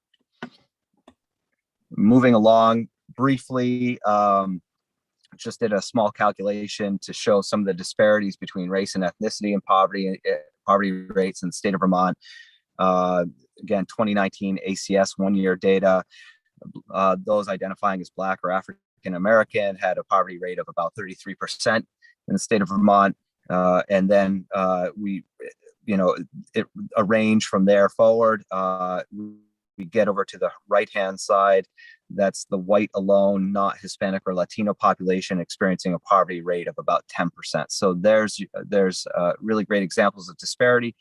And also something else to keep in mind, you see those NAs over American Indian, Alaskan Native, Native Hawaiian, and other Pacific Islander. One of our unique challenges, of course, in the state of Vermont is that we have very low population levels in our communities and our school districts, and available data from the feds data becomes suppressed very quickly when we start slicing and dicing, which is a serious challenge for developing the kind of weights that you might want to develop that are encompassing of multiple factors. So keeping in mind that data, you may or may not have data available for certain characteristics, something to keep in mind. And while I'm on this table, I don't have a separate table for it, but just would like to note that male poverty level in 2019 in the state of Vermont was 11%. The female poverty level in 2019 was 14%. Another, some sort of disparity there, although probably within some of the margins of error as well. The next table looks at the different thresholds of poverty utilizing the federal poverty level and the number of Vermonters that fit within each of those thresholds. So we start at the bottom of that table. Those are households that are at 50% of the federal poverty level. And then from there, we sort of stack on additional people by increasing that federal poverty level to 125%, 150%, 185%, up to 200% of the poverty level. We can see that in 2013, there were almost 181,000 Vermonters that were, at the poverty level or twice the poverty level, utilizing those calculations based on the number of folks in the homes as well.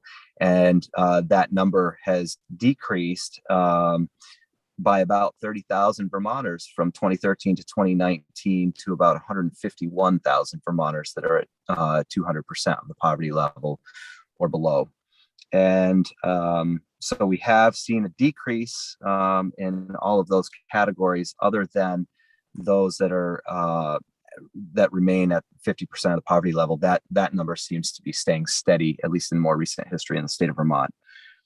And that's all I really had prepared, just a basic state of Vermont brief on poverty.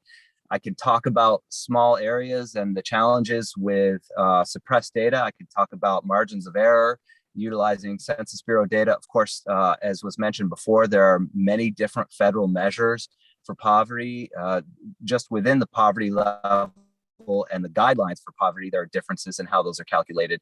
And there's nuance in all of these things. And so just being aware of that as you're doing your work and trying to determine how to apply weights and where you can apply weights and what factors you can apply, those things should also be taken into account. I'm happy to take any questions if anyone has any. Great, thank you, Mr. Mosier. We do have a question from Representative Kornheiser. Thank you for all of that. One of the things that I think is great about census data is it's not about ability or willingness to enroll in a program or enroll in benefits. It's a more objective measure, I suppose. But I'm curious to hear more from you about the margin of error and suppression challenges if we're talking about at the school district level for kids under 18 at, say, 200% of the federal poverty level, or at the federal poverty level.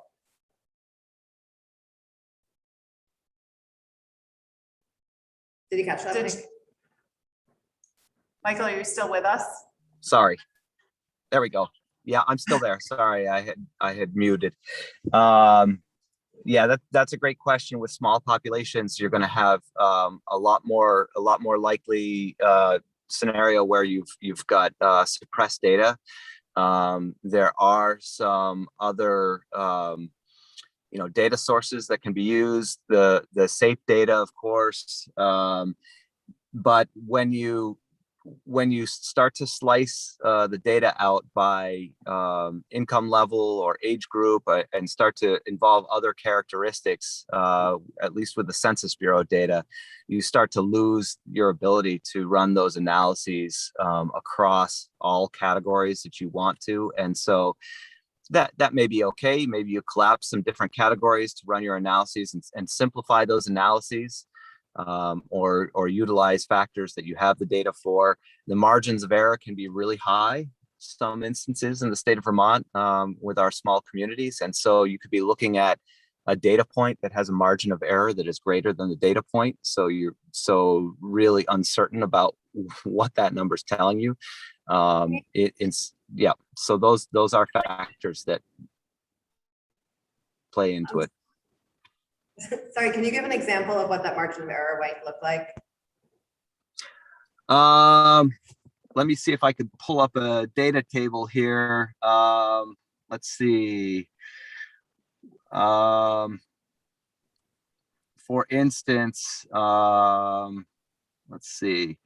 The percent, let's see. I just pulled up something randomly, but the percent below the poverty level, those who identify as Hispanic, Latino of any race, the percent below the poverty level in the state of Vermont, this is 2013, was 17.2%, but there's a margin of error of plus or minus 6 on that. So it could be that it's 10%, or it could be as high as 23% with that margin of error. And that's not a terrible one, but some other margins of error would put you, in a negative if it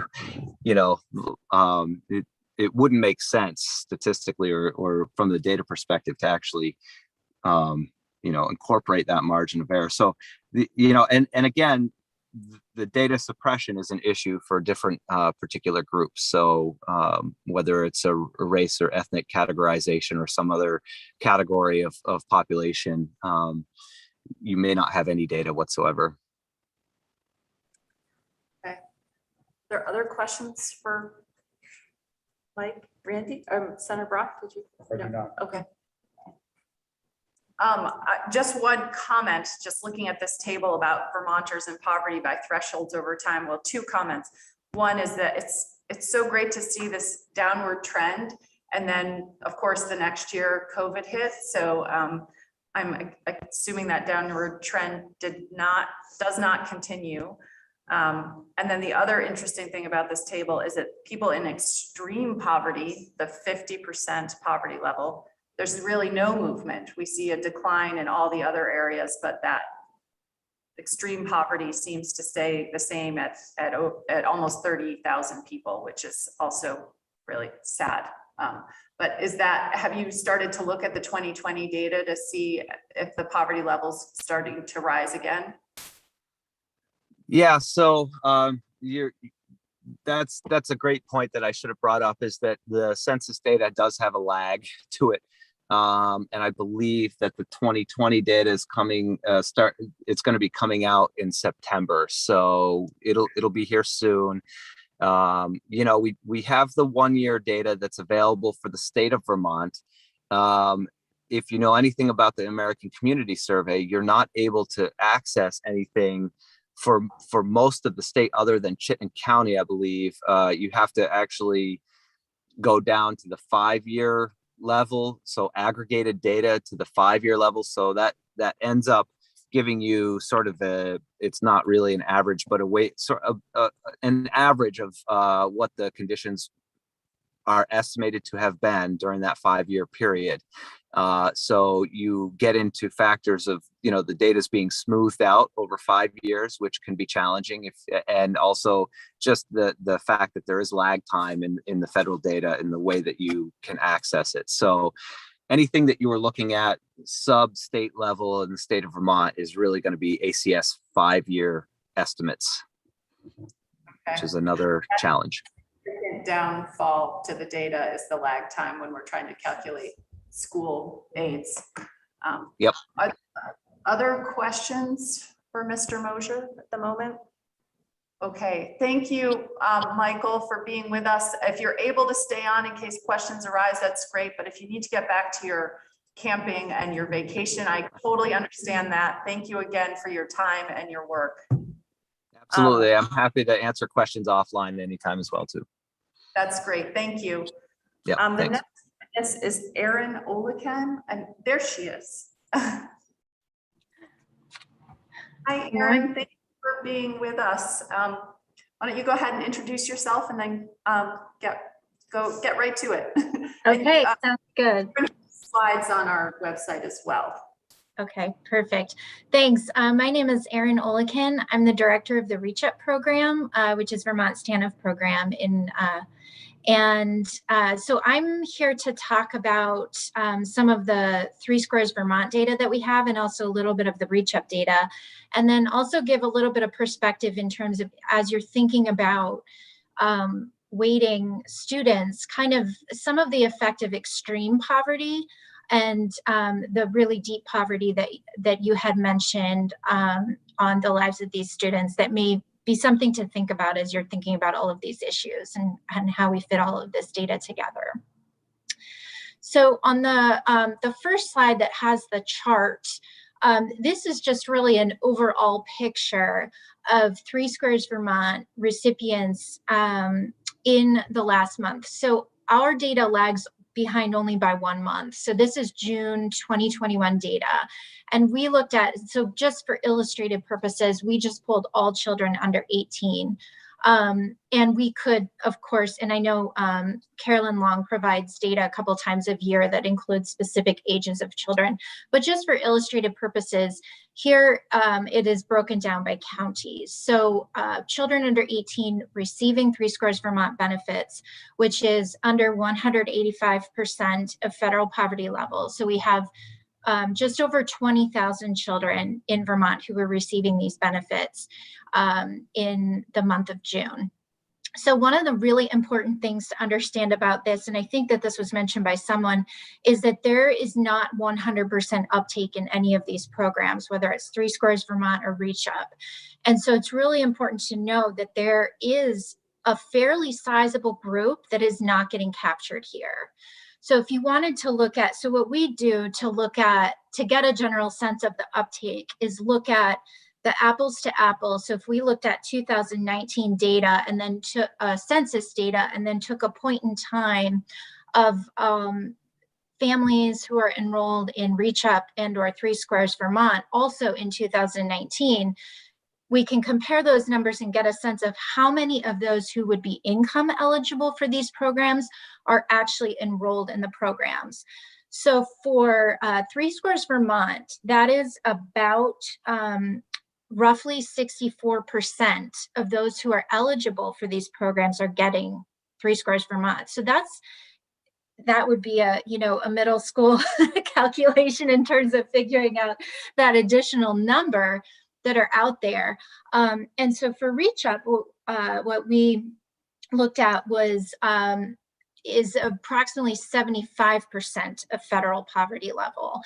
That actually, there will be a little more of a gap with that because anyone who is receiving Reach Up is generally below 50% of federal poverty level, but it does give you a general sense. So for under 75% of federal poverty level in June of 2019, across the state, there were approximately just over 10,000 children living at below 75% of federal poverty level. Of those kids, about 6,600 of them were enrolled in Reach Up. And so that is about a 65% of the children under 75% of federal poverty level are receiving Reach Up benefits. And so we think that the actual uptake of Reach Up in terms of who is income eligible for Reach Up and who is getting it, because as I mentioned, the eligibility level is a little bit lower. It's also quite convoluted because the program does not use FPL. So we have to do some estimates, but just to kind of get a general sense, we think that the uptake is roughly around 67 to 70%. So to think that that means that there are, X number of children who are living and experiencing very, very deep poverty in Vermont who are not reflected in these numbers that DCF is able to provide. So the data that we can provide is very sound in terms of, we know who's on our programs and we know the income levels of those children. However, we also know that there are many children out there who would be income eligible who are not receiving it.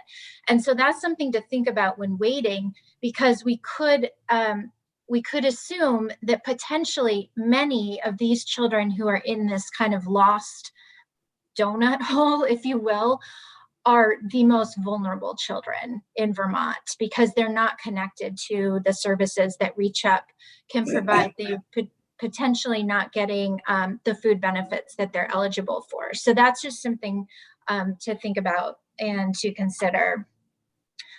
If you go to the next slide, these are just some other things. The other point is that when we looked at that first slide that had the percentages, we're looking at percentages across the entire state.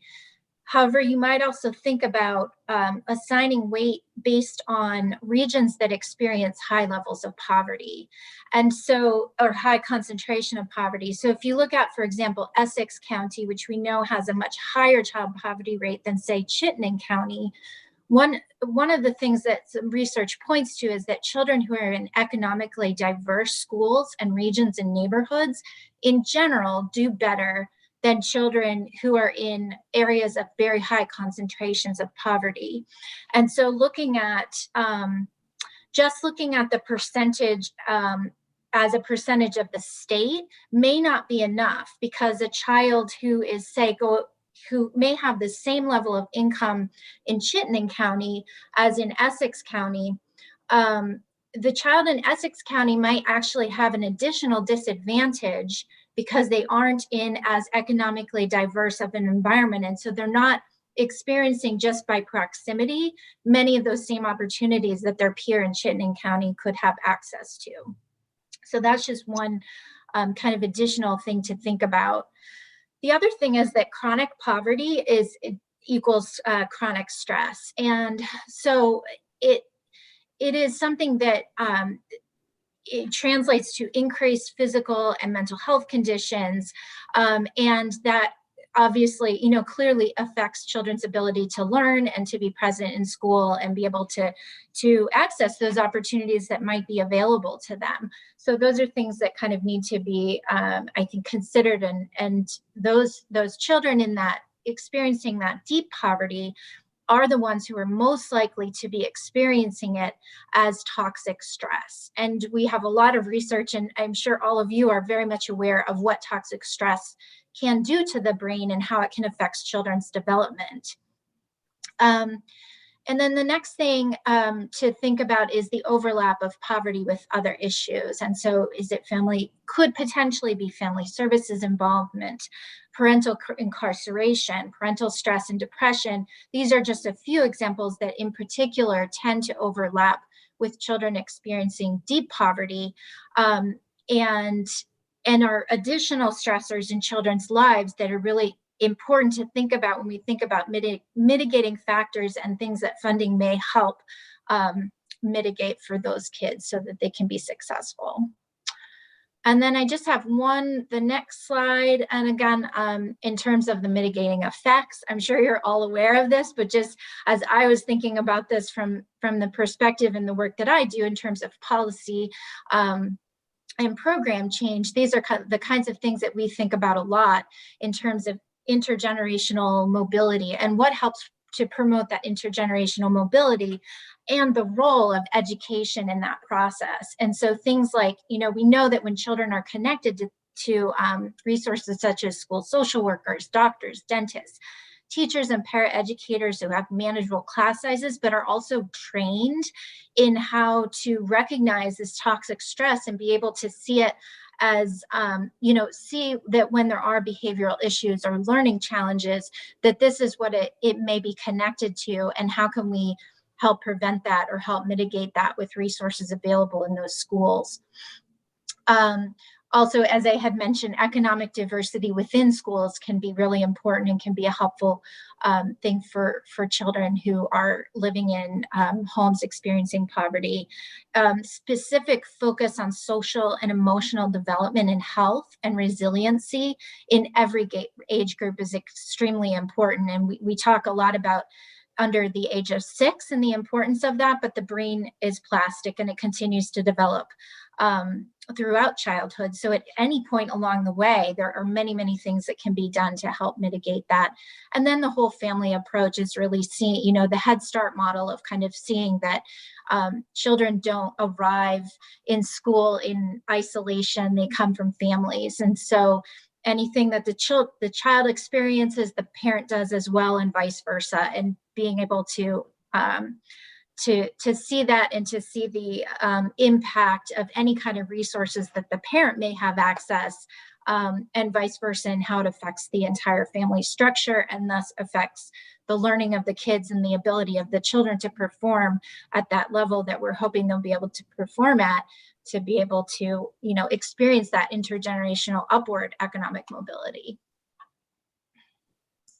Great, thank you, Erin. Do we have any questions? Representative Kornheiser, see. Thank you. Erin, can you remind me what that uptake percentage was again for 3 squares? I didn't quite get that number. Was it 60? Sure. Yeah, so it's around 64%. Thanks. And do you see a disparity between counties or regions on the uptake rate? Yes, absolutely. And that's a really great point. And thank you for asking that, because I had meant to mention that I don't have all the percentages worked out. Oh, wait, no, I do have them. So for example, if we looked at 2019 data from both DCF and from census data, just to compare apples to apples, we had an uptake rate in Essex County of 69.9%. So that's Essex. And then let's see, if you've looked at Rutland County, it's 90.2%. So there's actually quite a bit of swing. And so it is really important though. So like in Washington County, it was only 47.6%. And why that is that's kind of a whole other conversation involving many different policy decisions and so forth. But in terms of thinking about how many kids are potentially being missed in those calculations, I do think that's a really important piece to consider. Thank you. How do you know what the uptake rate is? I mean, how do you calculate who's not taking advantage of it? Yeah, good question. So what we do is, and of course, there is going to be a margin of error. I don't know what that margin of error is. I think it's kind of hard to know what you don't know. But what we do is we take the census data in terms of how many children are below 185% of federal poverty level. We compare that to the number of children who are enrolled in Three Squares Vermont, because the income eligibility threshold is 185% of federal poverty level. And once we compare those two numbers, we can get the percentage of how many are enrolled versus potentially eligible. Now, there are other eligibility factors as well that might mean that they're not eligible other than income, but it does give you a sense of how many children who actually are under 100, how well, I guess, the Three Squares Vermont data reflects how many children in Vermont are under 185% federal poverty level. Thank you. You're welcome. So the data that your office provides to AOE, that then AOE uses in its poverty weights, did you say, is that adjusted for this knowledge that the uptake rate is lower than the actual rate of poverty? My understanding is, so my understanding is that we simply provide, here are the numbers of children who are enrolled in Three Squares Vermont at 2 points in time during the year. So it wouldn't, yeah, we wouldn't do any kind of adjustment. Enrollment data, there's no adjustment for the eligibility assumptions that you just talked about, that difference between who's on the program and who may be eligible for the program. Right. All right. Are there other questions before we move on? I don't see any. So thank you, Erin, very much. We may come back to you if you're able to hang out, but if not, we can follow up with questions. I really appreciate you being here and for your work. So thank you. You're welcome. Our next witness is Honor Horton, and she's actually here in person. So if you want to come up and adjust the mic so you can be heard in out in the world. Such a school desk, isn't it? I know it So is, awkward. and I'm not used to being in person for anything. I know so it's weird. Quite strange. So the more you put the mic right in the middle, the more you have freedom to move your head and still stay on mic. All right, for the record, I'm Honor Horton, and I'm the Executive Director of Hunger Free Vermont. Thank you for asking me to participate in this hearing today. I have so many things I want to respond to from all of the great data that has been presented. And I want to acknowledge that I'm here today. I can't help but wear two hats. So one is that I am here as an expert. For the last 10 years, I have been studying is exactly this question that you were just asking Erin about the undercount, about how many eligible people and families and kids in Vermont do not use Three Squares Vermont and do not apply for school meals. And it is a significant undercount, as Erin said. My data is the same as hers, basically. I'm also here as an advocate because Hunger Free Vermont is an organization that has a mission to end hunger and malnutrition in Vermont. So I'm going to try to keep my expert hat on most of the time. And when I'm putting my advocate hat on, in addition to my expert hat, I will tell you that I'm doing it. So I have two big points to make, and they've been made to different degrees by other witnesses here today. The first point is that the way that we're determining which students are economically disadvantaged right now severely undercounts the true number of students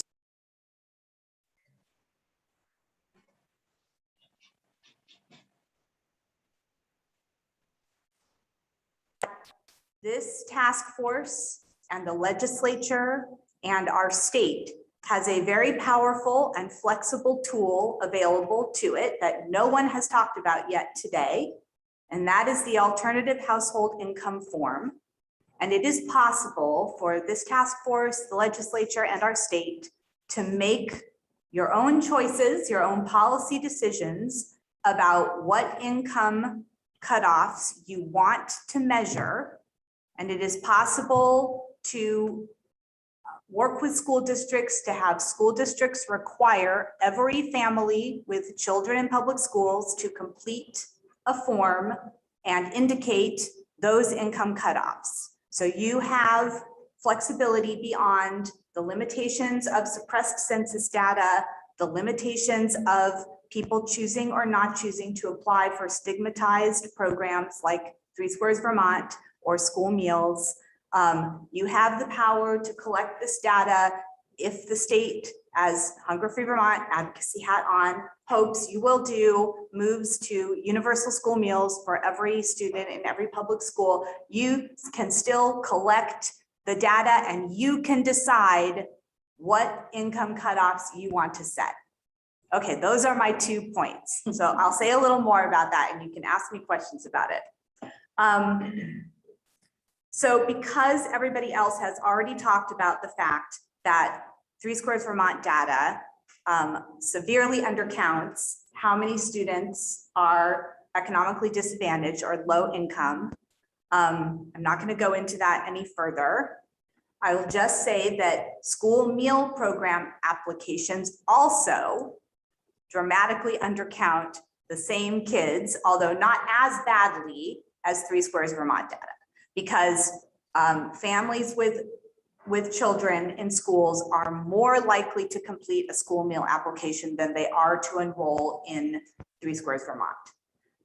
Both of these count low income the same way at 185% of the federal poverty level. And 185% of the federal poverty level is a little more than $49,000 a year for a family of 4. Now the JFO, our wonderful JFO here in Vermont, whose service to all of us we should really be very grateful for, develops a basic needs budget every year to calculate what a family in Vermont actually has to earn in order to cover their basic needs in Vermont. And that's a different income calculation that you could consider. And that is significantly higher than 185% of the federal poverty level. That is over a little over $57,000 a year.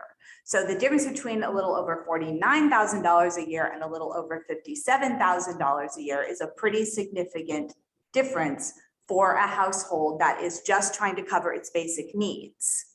And it points to this discrepancy.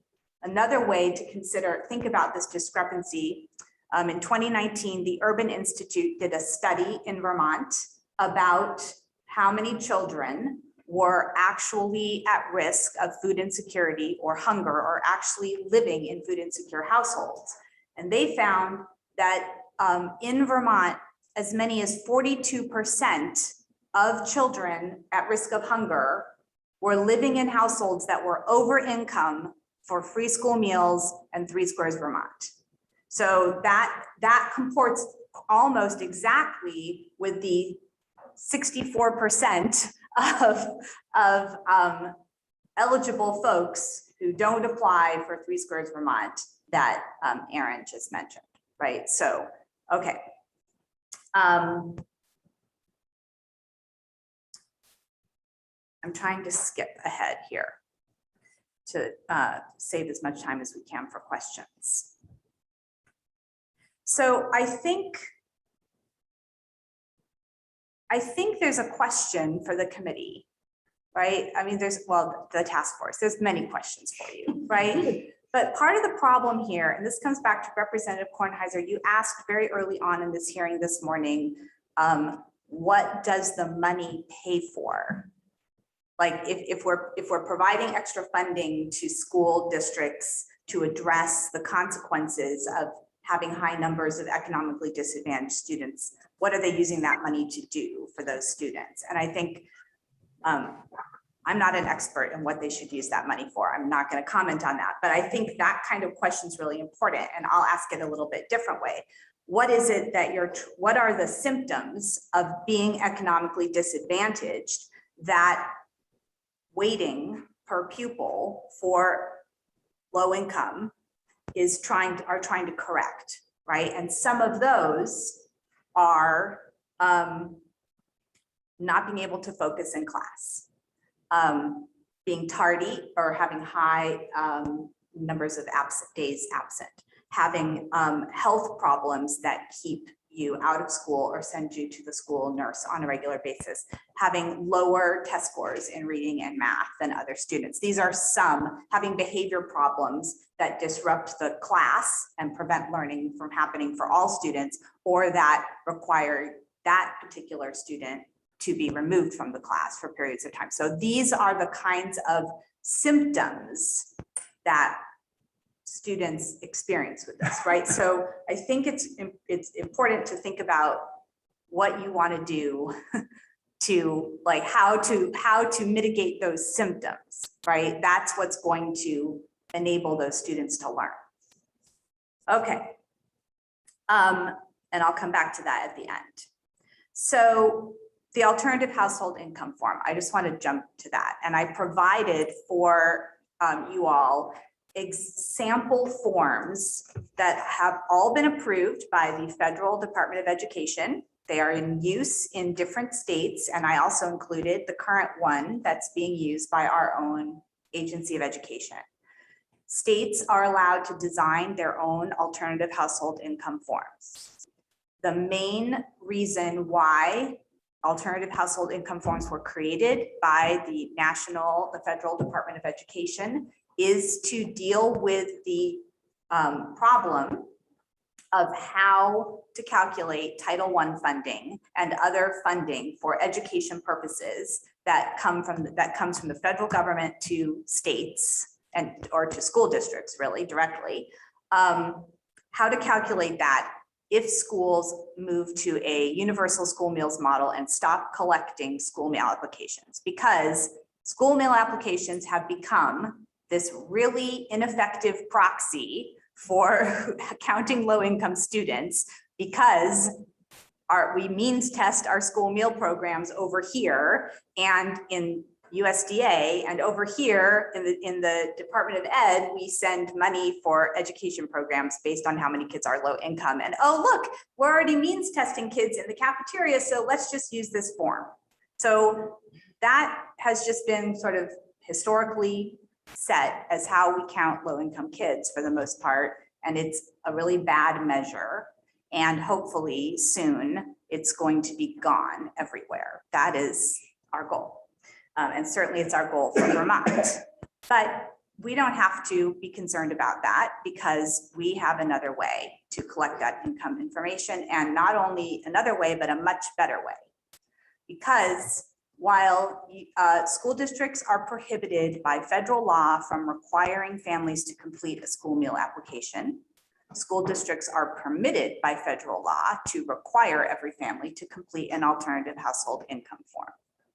And therefore, we have the opportunity here in Vermont to collect much better data, and not only to collect data on income for 185% of the federal poverty level, like that cutoff has to stay because that's the cutoff that's used for Title I funding and other things.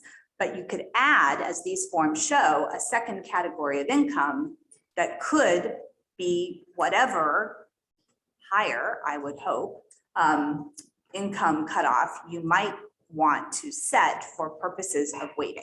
And you could collect other information on that form as well.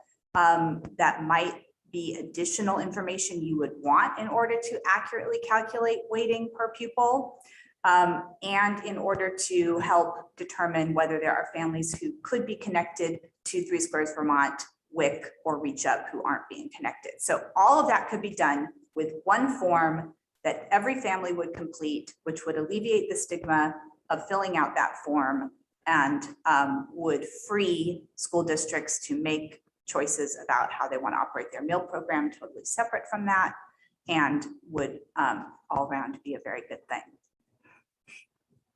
Okay, are there any questions? I see. I, Senator Coker.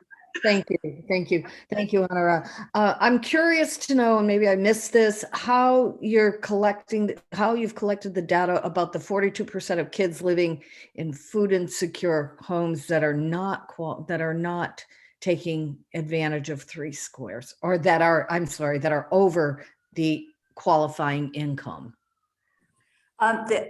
I don't remember how the Urban Institute calculated that. So it's an Urban Institute study, Senator Hooker, and I could send you the study if you would like to see it. Thank you. Okay, I'll make a note of that. Why don't you send it to Sorsha and she can provide it to the whole committee. Representative James. Thank you. I just wanted to make sure I'm totally clear on the forms now. So you said that schools are prohibited right now by federal law from requiring every family to submit a school meal application. So that's not allowed. Correct. But they would be permitted to to require every family to submit some sort of alternative household income form. Correct. And do you know how many schools in Vermont right now use either the school meals application or an alternative? Do all of them? Well, all schools in Vermont have to use one or the other. Okay, thanks.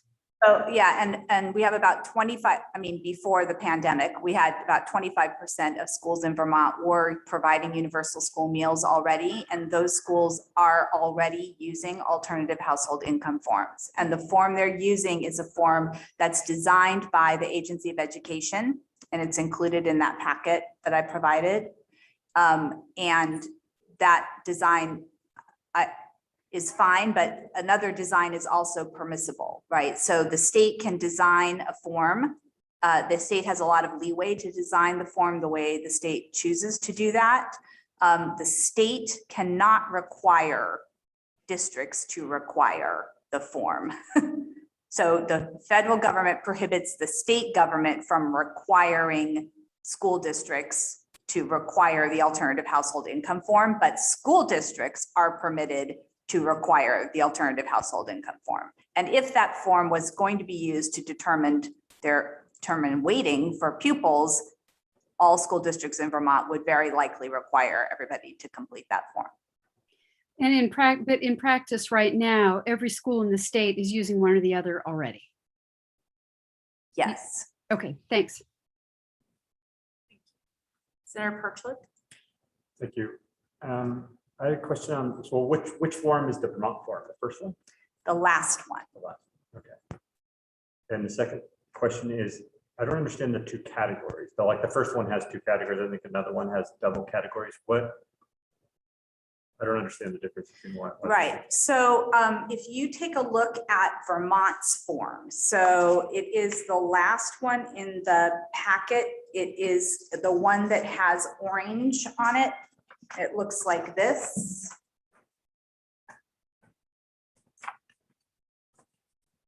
There's 2 categories of income on that, or 3 on this form. The first one is set for 130% of the federal poverty level. The second one is 185% of the federal poverty level. The third is just to say you're over 185% of the federal poverty level. So the state of Vermont that is choosing right now to document students that are eligible at the federal level for free meals, which is 130% of the federal poverty level. Students that are eligible at the federal level for reduced price meals, which is 185%, or you're over. However, in Vermont, we actually provide free meals to all students at 185% of the federal poverty level, and that's the number that needs to be collected for Title I. So the form wouldn't have to be designed this way. Like so the category 1 and category 2 are being, and those other forms are all offered for the state to count reduced free eligible and reduced price eligible. It's just the way you're breaking up the income. You don't have to call them categories, like the Vermont form doesn't use the term. That's right. category. Yes, They're that's just right. 3 different columns and you picked your income where you fall. Yes, but again, you don't even have to have anything like this on your form, right? So if you look through the Right. different forms, there's some that are super simple and just ask a family to write their income, write down their household income. And that is also permissible from the feds for calculating Title I funding. So I just want, it's just important to understand that the form could be very simple, it could be very complex. There are pros and cons to both of those in terms of getting families to fill it out and getting the data the state needs. So I'm not saying one form is good and one form is bad. My point in showing you all of these is to say that the state of Vermont has flexibility in how to design this form and being very thoughtful and careful about the best practices to most effectively achieve the goals of the form and get every family with kids in schools to fill them in. That is what needs to happen.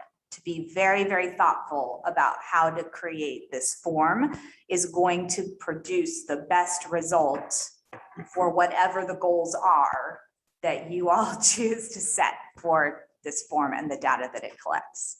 Okay, we're gonna take one more question and then we are behind. So, okay, we're good. Thank you, Anor, for being here, Ms. Horton, and for your testimony. If you obviously stick around if you want to. Secretary French, I see you in the audience. Do you have some flexibility for us to take a break, or are you on a tight schedule? Okay, thank you very much. We are gonna, I see you two are also here. Do you have flexibility okay. I think we need a break, so we're gonna take a break. It is 11:30, so until 11:45. I promised everyone a 15-minute break. Stretch, think about what other questions you might have, and we'll see you in 15 minutes. That's not bad. I just get anxious. So.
we have Representative James and Senator Hooker there? I see Senator Hooker. Okay. We're going to get started again. Hopefully, oh, there's Representative James. Hopefully Senator Brock will join us soon. I'm just wondering if what the committee feels like we need in order to come to some more of a decision-making or preliminary decision on the poverty weight and calculation and what we use, not for the weight, but for the measurement of poverty. If we have more questions or if we need more witnesses or just more time to mull. So, Representative Beck. Regarding the possibility of some form and not a different form, I think we would really like to hear from the superintendents and the school boards about what the logistics of actually doing that. Okay, I see get their input. Representative James giving that a thumbs up. Yeah. The superintendents are on our agenda for next time, Okay. and school boards, we can get them either next time or the next time after that. So that's a good call. Anything else? And also I spoke with Secretary French during the break about hearing more from AOE about that as well. So, okay. Representative Kornheiser. I'm excited at the potential to name a way of measuring this that we're not going to be further perpetuating disparities amongst regions. And the form seems to me the closest thing to be doing that. And I was excited to find out yesterday that my school district is already using the alternative form because it's a universal school mill district. And so finding out for me more of the logistics of that is going to be really, really important, because even though it's mandatory, schools still need to make sure that parents fill it out. And I think the easier it is to fill it out, the less we're going to have disparities between schools based on the school's capacity to find parents. And so I want to make sure that we're getting really clear on that. And I think the school boards and superintendents will be a great way to do that. Okay, that's great. And then Professor Colby, one thing that also came up during the break is that if we were to move to a different way of measuring, one that might capture more students, how would that impact the weights and this is for you also, Brad, and how would it impact our equalized pupil calculation? It would clearly put more equalized pupils into the system because there would be more students counted as students in poverty. But what would the impact of that be? So I don't know that we need to know that right now, but for future, when we come back to this issue and try to come to some kind of preliminary decision, we'll need to know that as well from the two of you.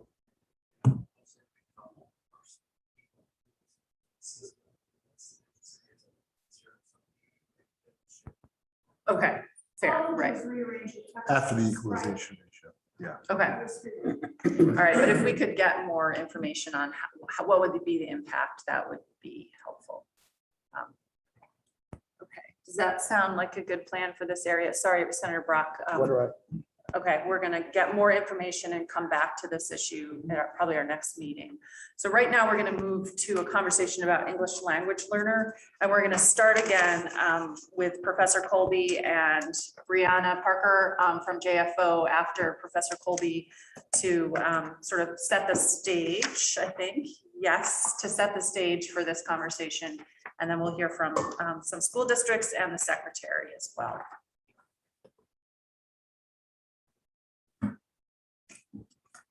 So good afternoon or late morning at this point.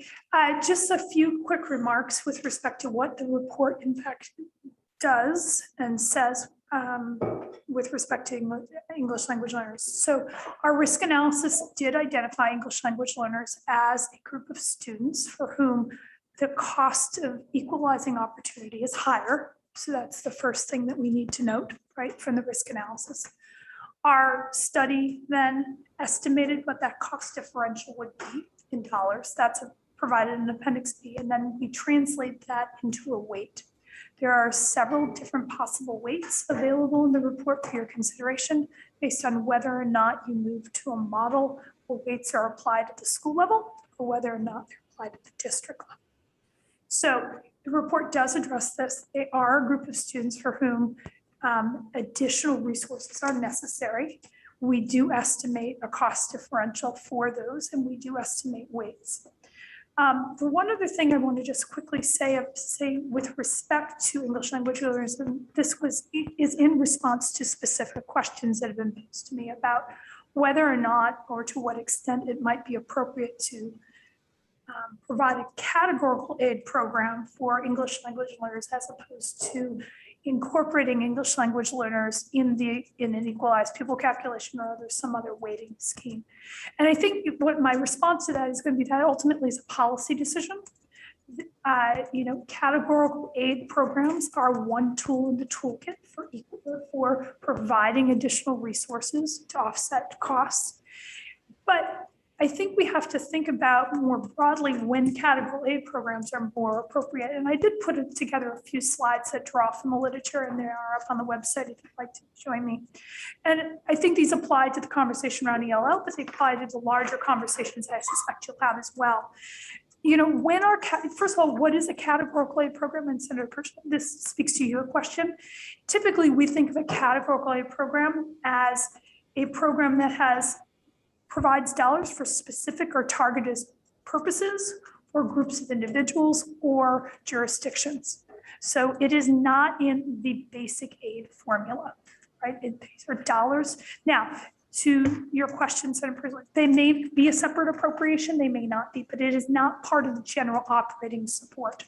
It's categorical because it's specific and targeted, and it's additional funding or separate flows of funding that go with that. So when we're talking about category, we're talking about those kinds of dollars. There are different mechanisms for providing them. We can provide them as a total, a lump sum, a per capita, and things along those lines. But the real question I think we have to think about is when it is appropriate for a categorical grant program versus other kinds of policy mechanisms that we might use for adjusting for cost differences. And I put together a brief graphic on page 2 talking about aligning funding mechanisms with policy goals.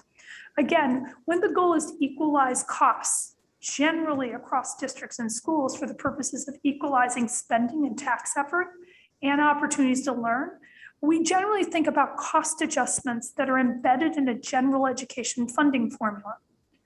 When we want to provide specific and targeted support for specific educational programs or students, we think about categorical grant programs. Why is it important that we think carefully about when we use categorical grant programs? Because just like with any policy option, there are trade-offs. There are strengths and weaknesses with the approach. When are categorical aid programs most appropriate? When there's an identified cost differential, and you can measure that cost differential reliably. You know that on average, it costs this much more per student, and you can measure it, and you can budget for that. You can then direct those dollars in a specific way to a program, a population group, or a purpose. And we, in some cases, desire accountability and monitoring of funds, but not always. So for categorical grant programs to be effective, we need to be able to identify the cost differential. We need to be able to target the dollars. We need to be able to determine in a reliable way the additional resources necessary to offset those costs, and there may be a desire for additional accountability. What concerns arise with categorical programs?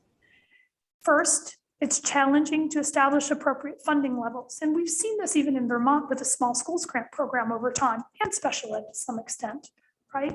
We have to figure out what the unit cost is, and we have to be able to do that reliably. It is also vulnerable to political manipulation. And if we put a dollar amount in statute, then we also have to be diligent about updating those dollars in statute.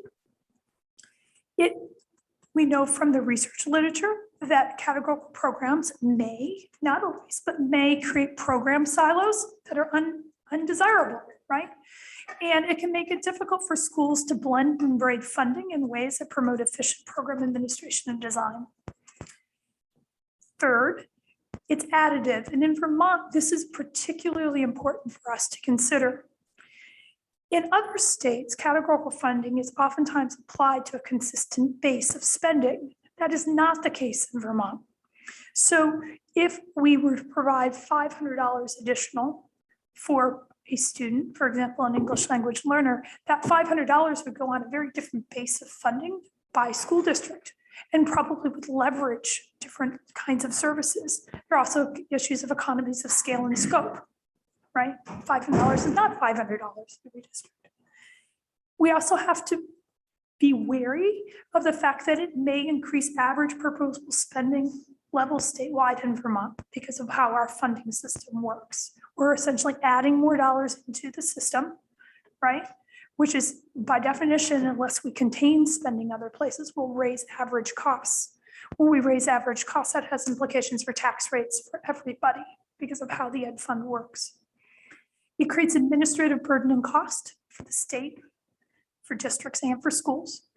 And we know from other states, particularly the experiences in New York State, when we have multiple categorical programs operating at the same time, right? Where we try to adjust for all the possible cost differentials using categorical programs, and we come up with a hodgepodge of these, right? That this is highly inefficient, right? We get lots of small programs, lots of small dollars. And they also, when we pull those all together as a package of resources, on average, they do a poor job adjusting for cost differentials in a way that promote equity and efficiency. So I say all that in addition to what we find in the report, not because I'm recommending against a categorical grant program in any way, shape, or form, but I do know from the agenda that that was something that is being considered specifically for the ELL program. And I thought it might be helpful just to remind ourselves about when categorical grant programs are best aligned with policy problems that we're trying to solve. I'm happy to answer any specific questions. I know we have a full agenda. Yeah. Back to ELL, just could you remind me, currently it's additive to poverty. Right. And in your recommendations in the study, are the two tied together, or is ELL teased out as separate from poverty? ELL is separate from poverty, but we do need to remember, and this actually came up in the discussion by JFO and how the poverty rate is calculated. We have to remember that in the equalized pupil calculation under statute now, the poverty rate is not the average of the percentage of students who are economically disadvantaged. Our poverty rate calculation in the equalized pupil calculation includes ELL students. ELL's children who are English language learners who are in households who do not receive nutrition benefits. So we're counting ELL students in multiple places in the equalized pupil calculation right now. And our poverty rate definition right now includes ELLs as a part of the poverty definition, in addition to the poverty weight. Does it make any sense to you that we do that?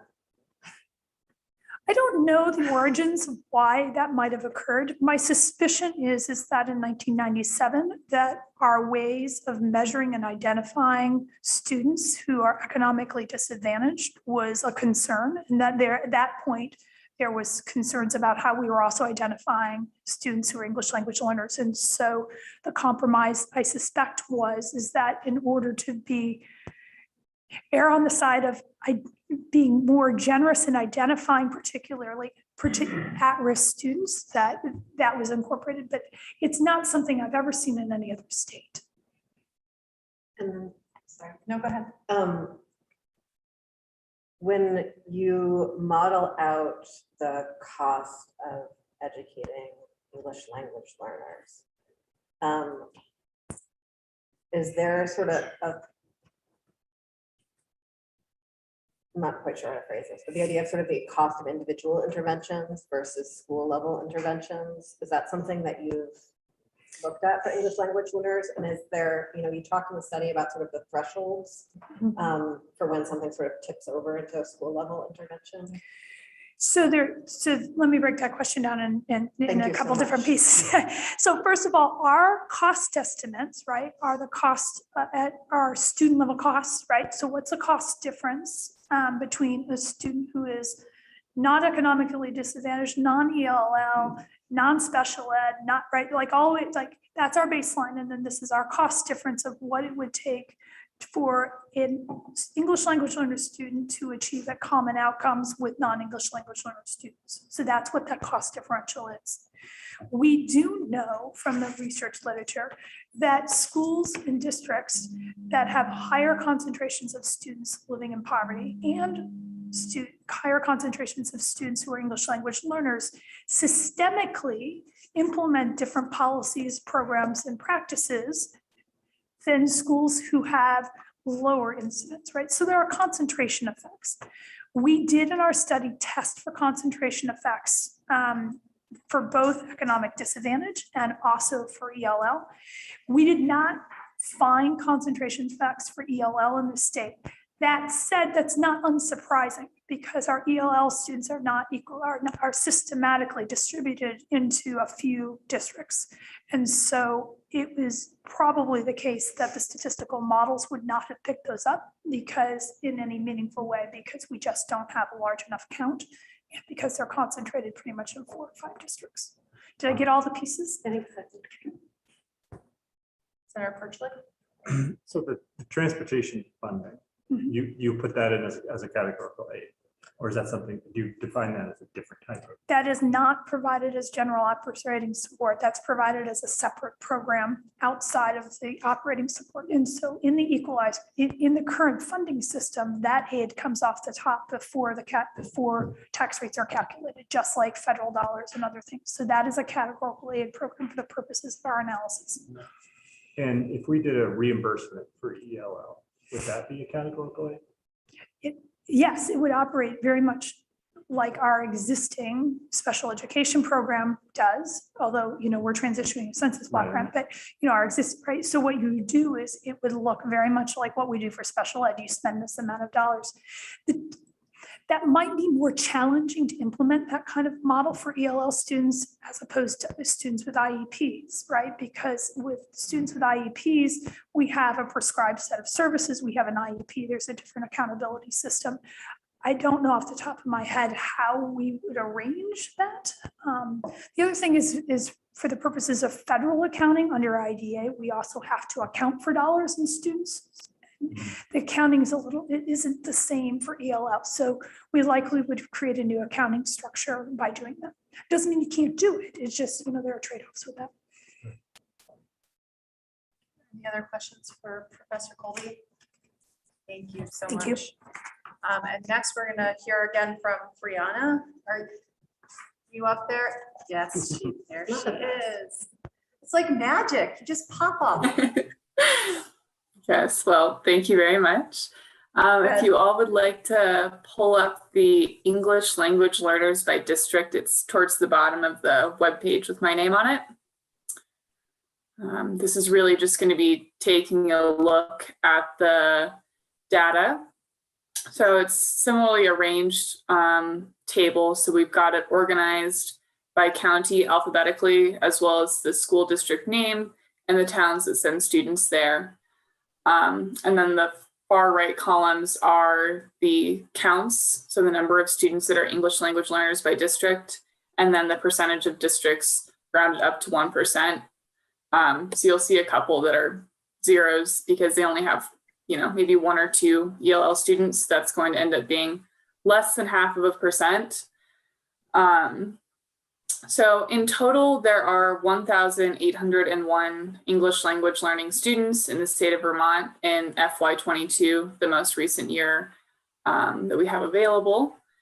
And what you'll see is that really a lot of the students are clustered within Chittenden County. So it comes to about 77% of all ELL students reside in Chittenden County and go to one of those school districts. And so they really are a lot more clustered than what we saw with the poverty students, for example. So yeah, that's kind of like the real takeaway, I think, of this, looking at the data, is that we can see that they are really concentrated into one kind of geographic area and distributed within those school districts. Great, thank you. Are there questions for Brianna? Okay, thank you. And You're welcome. Next, we're going to hear from Secretary French. If you would like to come up to the table, and I know you have a colleague with you, and you both can come together if you want to pull up a chair, as long as whoever's talking speaks into the mic. And so it's Secretary French and James Cobb. McCobb, oh, you're wrong on the agenda. I'm sorry. Like with an RE at the end? Nick Cobb. I get that quite a bit. Yeah, sorry. That's okay. Good morning, French Secretary of Education. Good to see you all. And Jim's our content expert on ELL. Just disclosed me, he's been doing this for 20 years. I've been doing it for my whole career in that regard.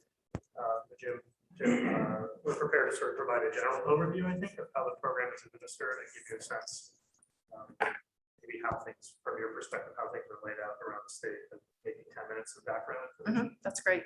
Thank you. Better check my watch here. So, yeah, I basically was thinking that what would be helpful would be just kind of, first of all, I'm the Title III English Learner Program Coordinator for the Agency of Education. And I belong to the Consolidated Federal Program Team that's part of the Federal Education Support Program. And rather than get into a lot of the detail about what we do with our program, SCA level activities, I thought it might be more useful to think about what the requirements are for SEAs and LEAs in terms of meeting the federal laws. And Just say SEAs are the agencies of education, state education agencies, and the LEAs are the school districts. We use those terms back and forth. Thank you. Thank you for. Yeah, and don't hesitate to interrupt me if I'm kind of rambling or no, I really would like to address the questions that you have. So that was the challenge in thinking about this. And at any time, if I'm not going in the right direction, let me know. Great. So I think, first of all, does everyone understand the definition of an English learner, the federal definition? I Would think that be that would be helpful? great for you to, yeah, that would be helpful. Okay, so according to the ESSA, the most recent authorization of the ESEA, an EL is an individual who is aged 3 through 21, 2 is enrolled or prepared to enroll in an elementary school or secondary school, meets one of the following criteria. A, was not born in the United States, or whose native language is a language other than English. And they use that term native language pretty loosely. It could be the parent's native language, which is always a challenge when you're identifying whether a student is an English learner or not.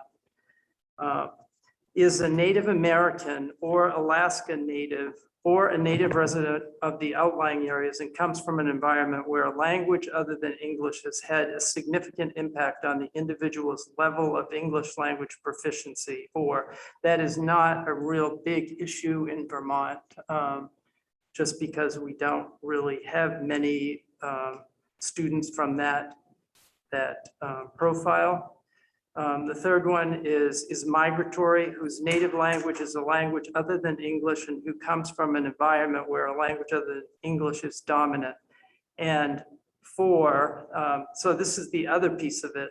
In addition to those, one of those criteria, the student has difficulties in speaking, reading, writing, or understanding the English language that may be sufficient to deny the individual the ability to meet the challenging state academic standards, the ability to successfully achieve in classrooms where the language of instruction is English, or the opportunity to participate fully in society. So, just keeping that in mind, our students come from a lot of different backgrounds. Some of them are here as refugees from other countries.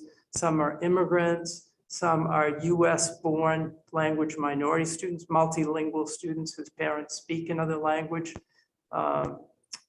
And We have a wide range of students from different grade levels, proficiency levels, previous schooling background, kids that come here, who weren't in school up until the time they were in middle or high school. And as was mentioned here, pre-K is something that it's pretty new under ESSA, and we don't have as stringent a way of identifying and counting those students, although there are some districts like Burlington and Winooski that have probably significant numbers of pre-K students. The laws, the federal legislation and guidance for the state education agency and school district to follow in meeting their obligations to ELs. The laws are basically the Title VI of the Civil Rights Act going back to 1964, which was national origin. The 1974 Equal Educational Opportunities Act, and most recently in 2015, the Every Student Succeeds Act amended the Elementary and Secondary Education Act, includes provisions under both Title I and Title III that are, about English learners, requirements for serving English learners. The significant guidance and resources, and I'm not going to be able to get into all this in depth, but if anybody is interested in the future, please feel free to contact me at the either through the agency website. You can call me. I can provide any information if you really would like. I'm happy to do that. In 2015, there was joint guidance issued from the U.S. Department of Education, the Office for Civil Rights, and the Department of Justice in the form of a Dear Colleague letter on ELs and parents with limited English proficiency. And in 2016, there was a Title III non-regulatory guidance on Title III ELs and ESSA, and the National Clearinghouse on English Language Acquisition, which is a technical assistance arm of the U.S. Department of Ed, came out with an English learner toolkit, which is basically 10 sections. It follows the same common civil rights issues that are mentioned in the Dear Colleague letter. So basically, a lot of checklists, sample tools, resources that help states and districts and schools to set up programs that meet the needs of English learners and their families. What are the common civil rights issues that SEAs and LEAs have to consider when planning, implementing, and evaluating educational programs for ELs and their families? One thing I would say, in reference to the demographics, and I was going to kind of go to this at some point to give you an idea of the Vermont context and the trends, is that even though we are, a very small state, our program receives the small state minimum. So we get $500,000 from the federal government for Title III. And we have a huge number of requirements that we have to meet. And sometimes it seems a little out of proportion to, what is required is for some of the other populations in terms of assessment and accountability. But the stakes are high for English learners. And I think if you've looked at any of the data from academic assessments in reading, language arts, and math over the years, that English learners often fall at the bottom of the heap.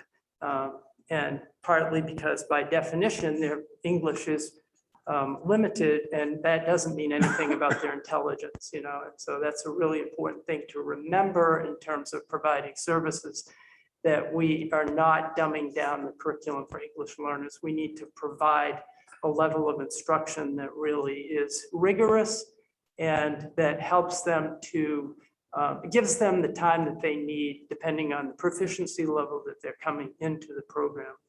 So I just wanted to say that even though we're looking at concentrations of students in Chittenden County, my own experience over the years is that there are a lot of children, individual children throughout the state and school districts. And it's surprising, when you have an EL teacher, they go in and they start finding more students. So there are pockets of them all over the state. And I think that's important to keep in mind in the future also, because we're talking now about a possible refugee resettlement program starting in Brattleboro for Ethiopian refugees. So, down the road, what are we doing in terms of setting things up? So I just wanted to mention the common civil rights issues. So first of all, you have to identify and assess all potential English learners. And all of these things have costs associated with them too, because it's not that simple to identify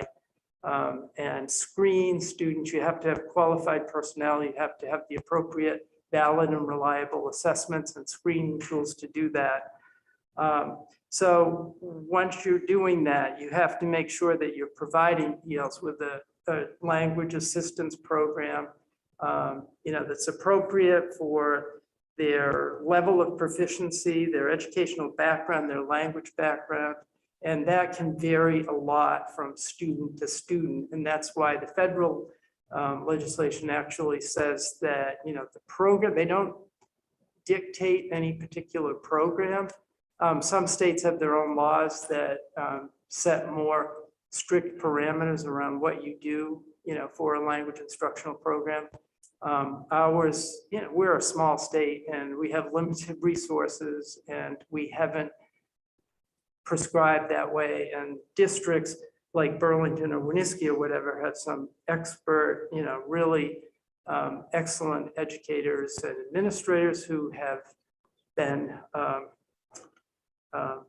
know about what are the most appropriate instructional programs. So just thinking about staffing and supporting the EL program, that you have to have coordinators, you have to have teachers, you have to have support staff. One really important thing is to have multilingual liaisons, especially when you're trying to communicate with parents and families, and not just a minimal amount either. You have to, because they may not have experience at all with the American educational system, there's a lot of need for just ongoing kind of communication, which involves interpretation, translation. I'm going to stop you for just a second because we have a couple questions for Representative Kornheiser.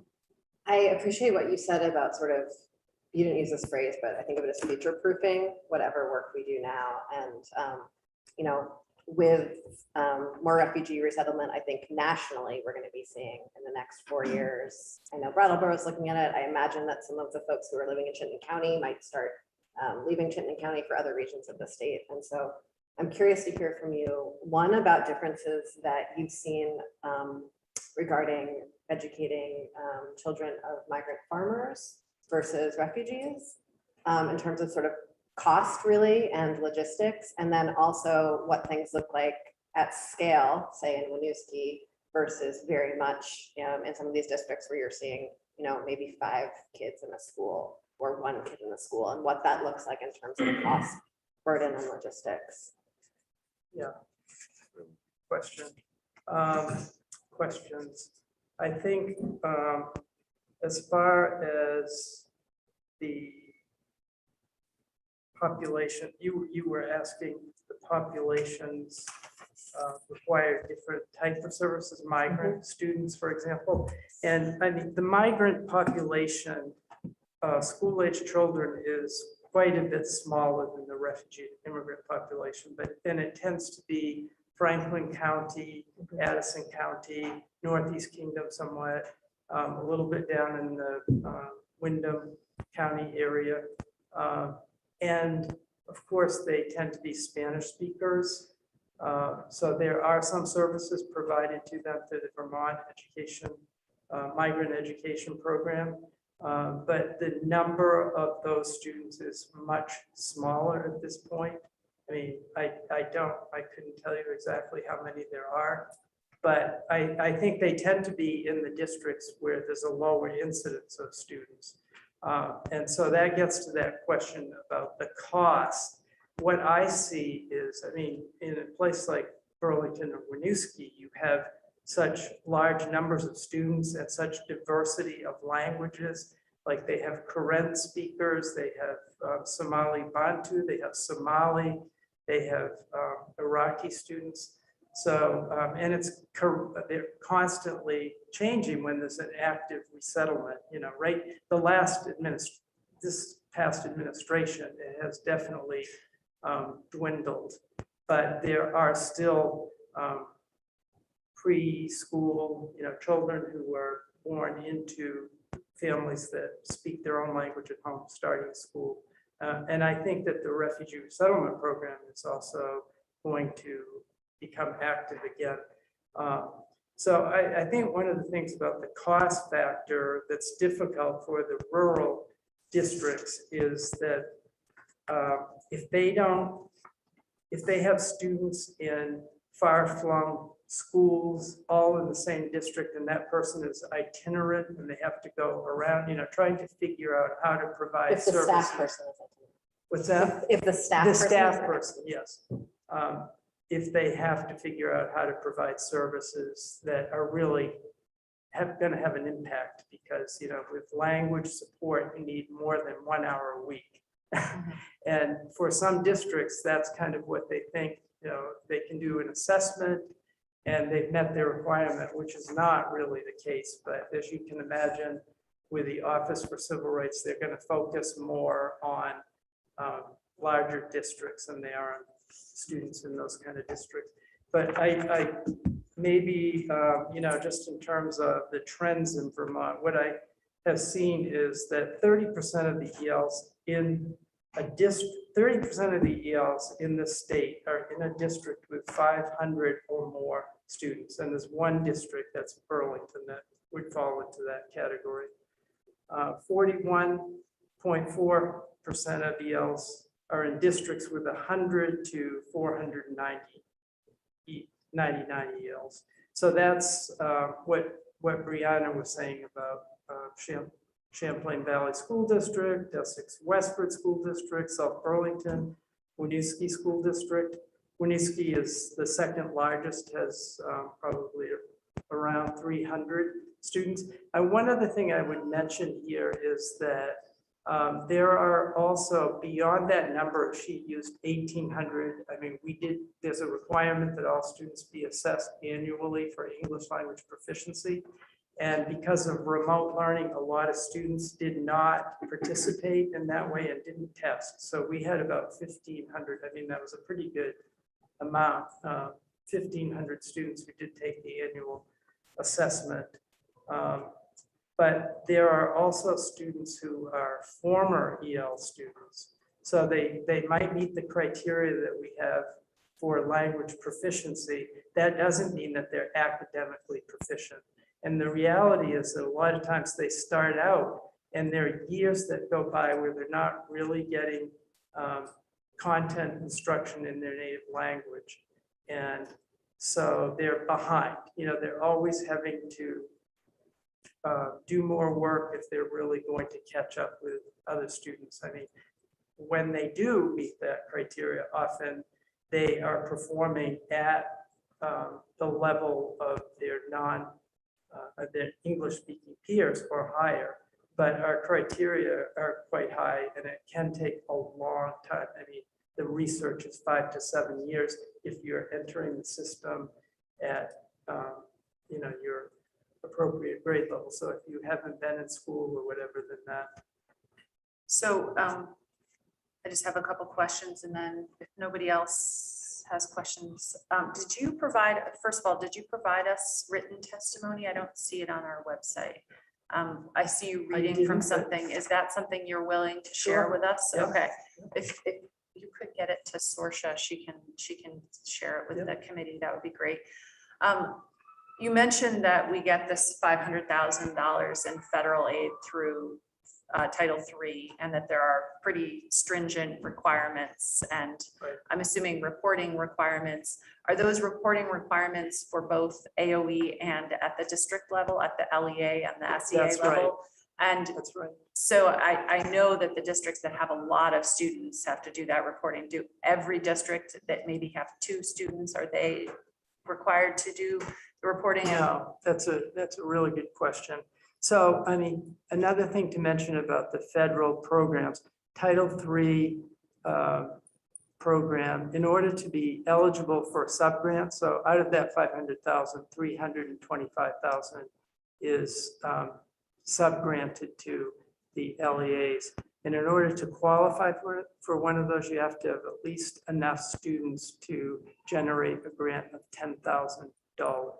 So at the present time, there are 6 districts in the state that qualify for those, and they're all in Chittenden County. Okay, so the districts that have 2 or 10 students in more rural areas of the Vermont don't get any federal aid.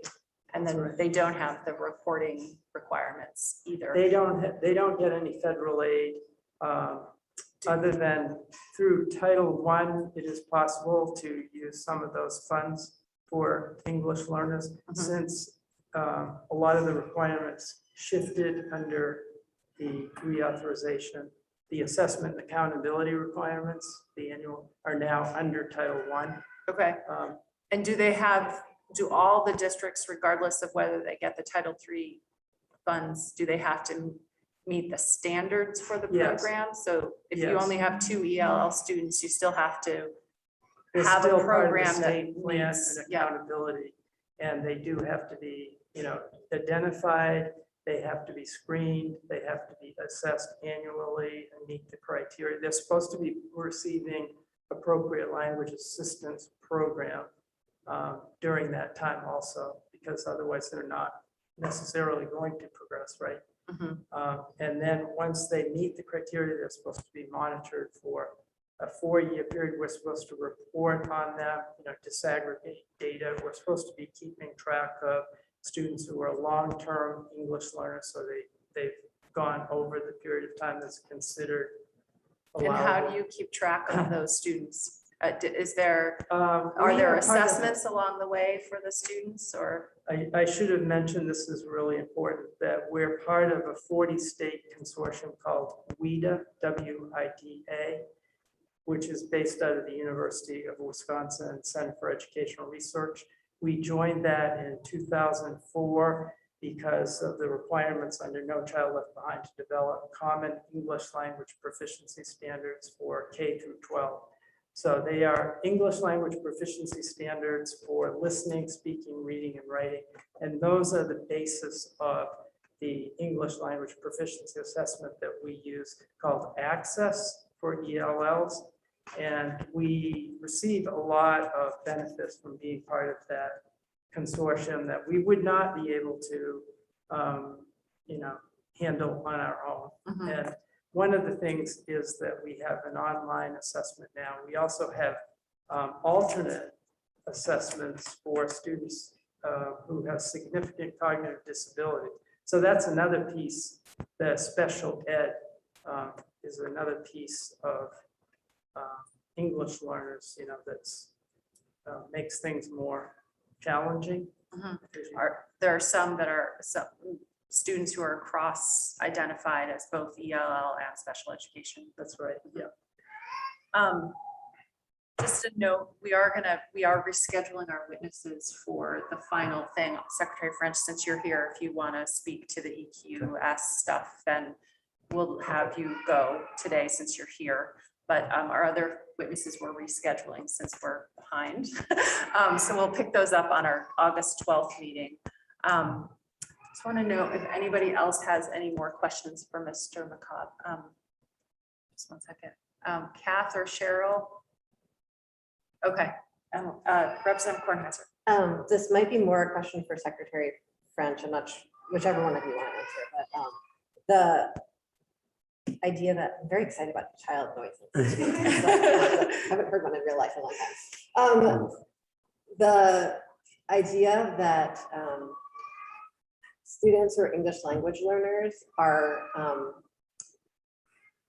also counted as children living in poverty, even if they are not technically living in poverty. Do you see a policy or a financial justification for that inside your administrative mind? Yeah, no, thank you. The administrative mind. I was going to make some comments about some observations about the weighting study. I know Professor Chloe's behind me, so that's intimidating, but I'll so provide my layperson's sort of comments on that, because I think it's one of the more interesting aspects of the study, which has a lot of interesting aspects, but particularly the cost analysis. So we know, I believe that the weighting study identifies Vermont's current weighting for the ELs as being, I believe, 0.2. And like many of the other weights, was unable to find some rational origins for that number.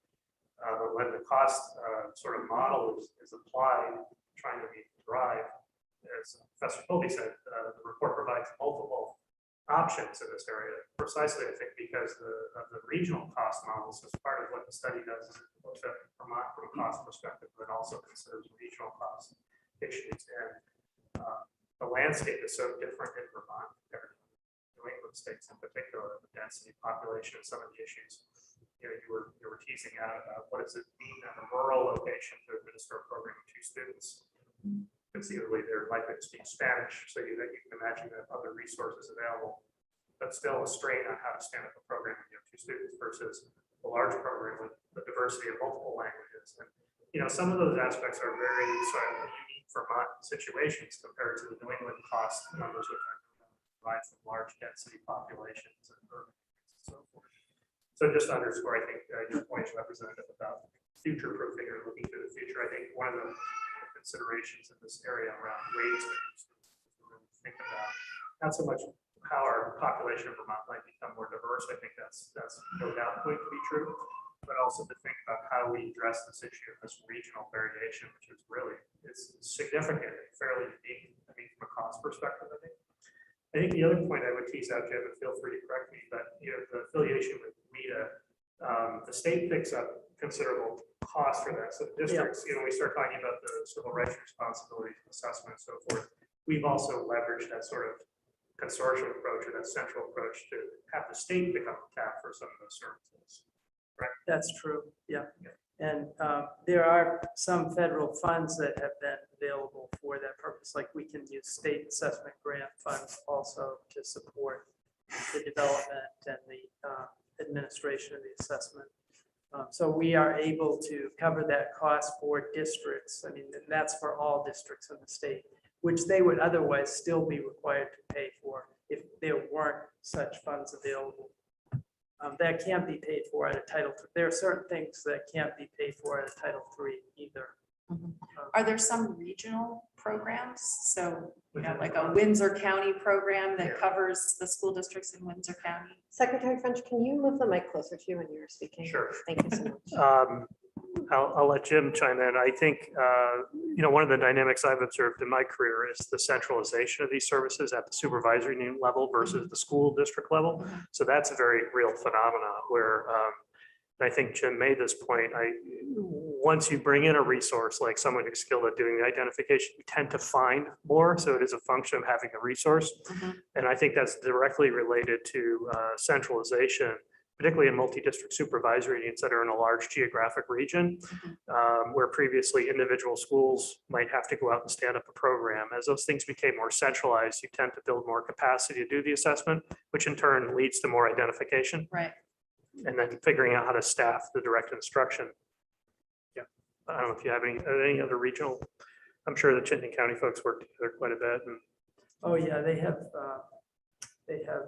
EL coordinator meetings. They have had those in the past, and the teachers get together through the Northern New England TESOL organization, teaches the English speakers of other languages, and then there are a lot of WIDA kind of related. You know, there's a website that I think would be, you know, helpful if anybody wanted to see more about what's going on, how we use that. We have a Vermont State page where we communicate with the testing coordinators, the EL coordinators, and there are all kinds of resources on there that people can access. But I do think, and we're also right now there is under Title III, there's another program called National Professional Development that we have had some higher ed university people have applied for and got grants in the past to do training of teachers.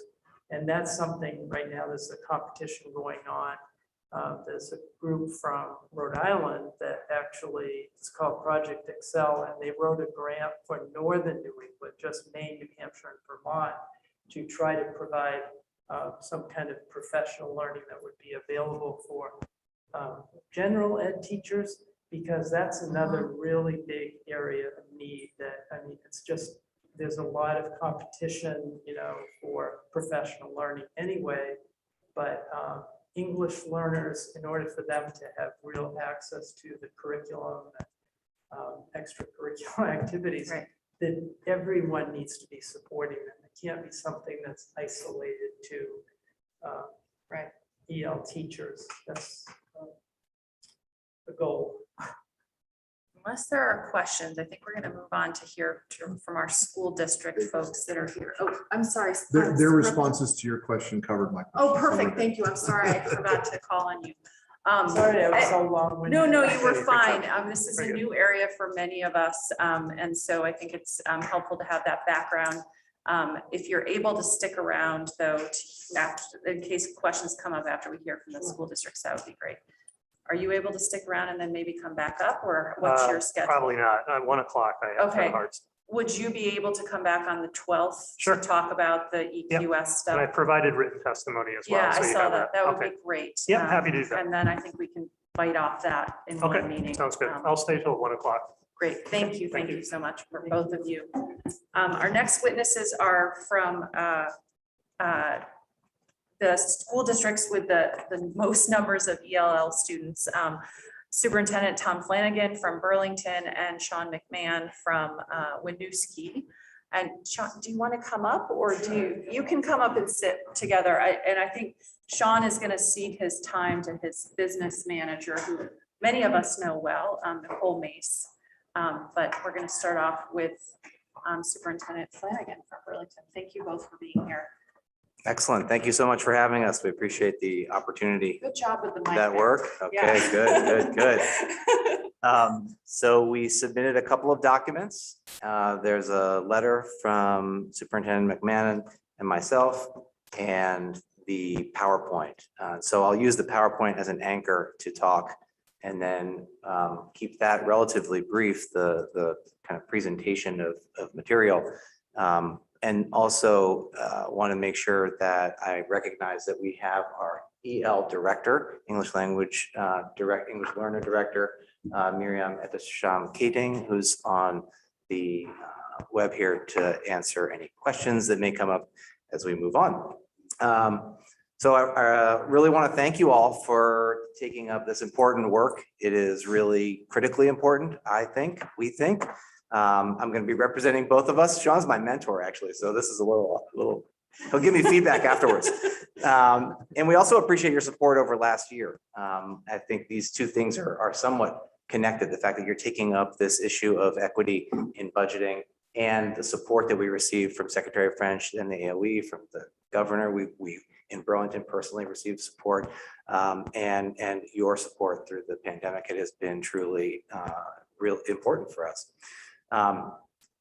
So for today, currently, we have an inequitable funding model in Vermont, and we need to fix it. If we truly take education seriously for all students, we must resource districts equitably. And I think when we do, we will see that students will contribute to our state in positive ways. So the investment in an equitable funding formula, the update of the funding formula to be equitable, is an investment in the success of our state. As I said, I'll use an anchor there, and I can, if you have questions about specific slides, I can refer back to the title. We don't have page numbers. But first I want to start with our English learners are an asset to our district, to Winooski, to South Burlington, and to all the districts that we have across our state.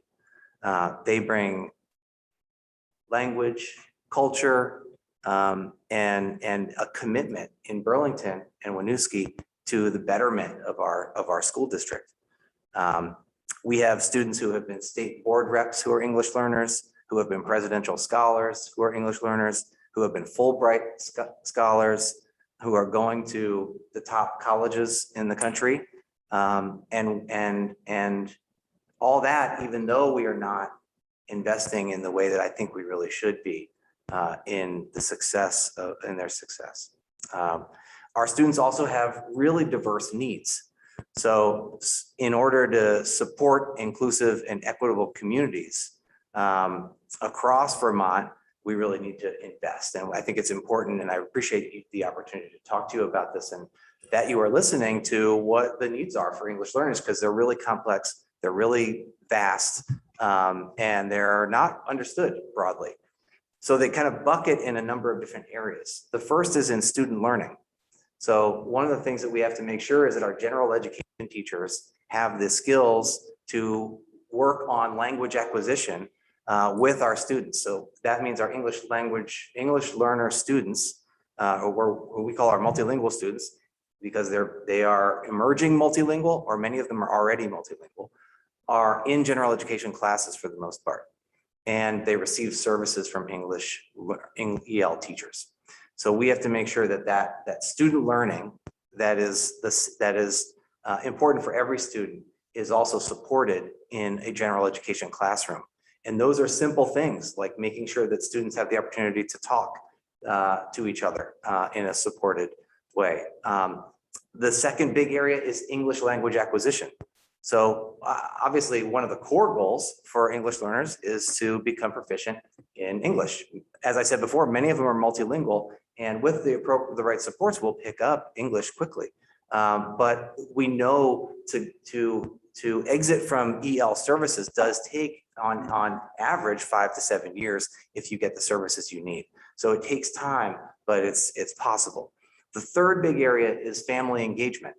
So we have a group of multilingual liaisons in each of our districts, and we share some responsibilities and collaborate on this work so that we can engage families, so that families know how to connect with the school district, so that families hear the information that's coming from me in English and have someone to help them translate that, so that they have access to all of our services. Our multilingual liaisons are critically important to ensuring that family engagement.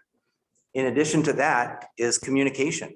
We have to make sure our documents are accessible to our families, which means in sometimes taking a written update that I've written of 3 or 4 pages and breaking that down into high level ideas. And then the multilingual liaisons do that, and then bringing it to families in person to say, this is what the district's telling you. It's really important. This was a huge thing for us last year during COVID. Also translation and interpretation. So just translating documents, interpreting parent-teacher conferences. Just think of all the things that happen in English, right? We operate that way. And we have to shift our thinking to ensure that we're reaching all of our families. Social emotional support. Our students come to us having had all different kinds of experiences. So like all other students, they need social and emotional support that's targeted to their needs. So that's social workers and all the other things that you can imagine, school counselors, et cetera. And then post-secondary success. Post-secondary success for our English learners should be the same as for all of our students. And we know that they need a certain level of support that is different from what we provide to all our students. So we need all these pieces to be working together, and that takes resources. And in the end, if we do, it pays off. I want to transition to the idea of categorical thinking, categorical aid. So I came from Rhode Island. We had categorical aid, and it does not work well in my experience because of the things that are in the PowerPoint here, which is number one, it's not reliable. You're always waiting. How much are we going to get? When are we going to get it? And what will it look like this year, next year, and the following year? You don't know those things with a categorical allocation usually. So it doesn't allow for long-term planning. It doesn't allow for strategic thinking. It also perpetuates under-resourcing because this weighted formula problem is not an English learner problem, right? English learners are a part of the part of what we're trying to solve for to ensure we're serving them appropriately. But that's not the only issue, right? Poverty and special education services are also critically important to think about. So just thinking about a categorical aid for English learners just doesn't solve the problem in Burlington, Winooski, or anywhere else across the state. And lastly, it creates an administrative burden. So it's just the administration of dealing with the categorical aid because it's unpredictable, because you don't know how to plan out. There's administrative burden that's a part of that. So I'm gonna jump a page. So if you're kind of following along with me, the slide that says current funding does not support need for ELS is gonna I'm gonna pause on that, and Nicole Mace, the business manager from Winooski, is gonna take that one. So what are we required to provide, and what does this look like? Mr. McCobb spoke to this a little bit already, so I won't go into terrible detail, but we're required to provide equitable access to educational opportunities. This comes from the Every Student Succeed Act 2015, and we get Title I and Title III dollars from that. So our direct costs are about $3.5 million for our students in Burlington, and we receive about $125,000 in Title III dollars. That's not the only funding we receive for English learners, but that gives you a sense of what we're up against. We are required to provide support for English language acquisition, and those services need to be provided by qualified personnel. So teachers and staff who have EL experience and certification. And you heard earlier about the WIDA assessment, and that's the assessment that we use to determine if a student is eligible for EL services or not. I won't go in detail into what does teaching and learning look like in Burlington and Winooski, other than to say that there are a number, and you can see in these two slides, there are a number of different types of programs that we provide. So we have newcomer programs. Those are programs for students who are coming to us and have just come to the country and do not have English. Some students have know multiple languages and have been in school elsewhere. But in these programs, most of our students have not had much school experience. Some of them do not speak languages that are written, right? So you think about sort of the challenges in the newcomer program and the amount of programming that we have to put forward there. And then a number of other, we have parallel teaching, we have co-teaching, we have push in and pull out, where you have students in the general education classroom and you pull them out for specific support, or an EL teacher pushes into a general education classroom to provide support. And these are teachers that work across 6 or 7, 5 or 6 or 4 grade levels, depending on what level. And so you can just think about the amount of resources, organization, and programming that it takes to make sure that students are getting the services that they need. Programming in Burlington and Winooski. So there's a slide that says, what does programming look like in Burlington? And I'll kind of combine those two because they speak back to the things that I was talking about at the beginning around family engagement, communication, social emotional learning, post-secondary success, and professional learning. And these give you a sense of the types of activities that we need to make sure that we are providing for our students. One of the big things, I mentioned this already, is our multilingual liaisons, thinking about translation and interpretation in about 50 languages between our 2 districts. And just think about the amount of effort that it takes to translate across 50 languages for students in your school districts. And we take that really seriously. One thing I didn't mention in the first slide in this area around professional learning, all the professional learning that it takes for teachers to understand how to do this well, both EL English language teachers and general education teachers is a big lift. It's something that we need to make sure that we're doing and paying attention to.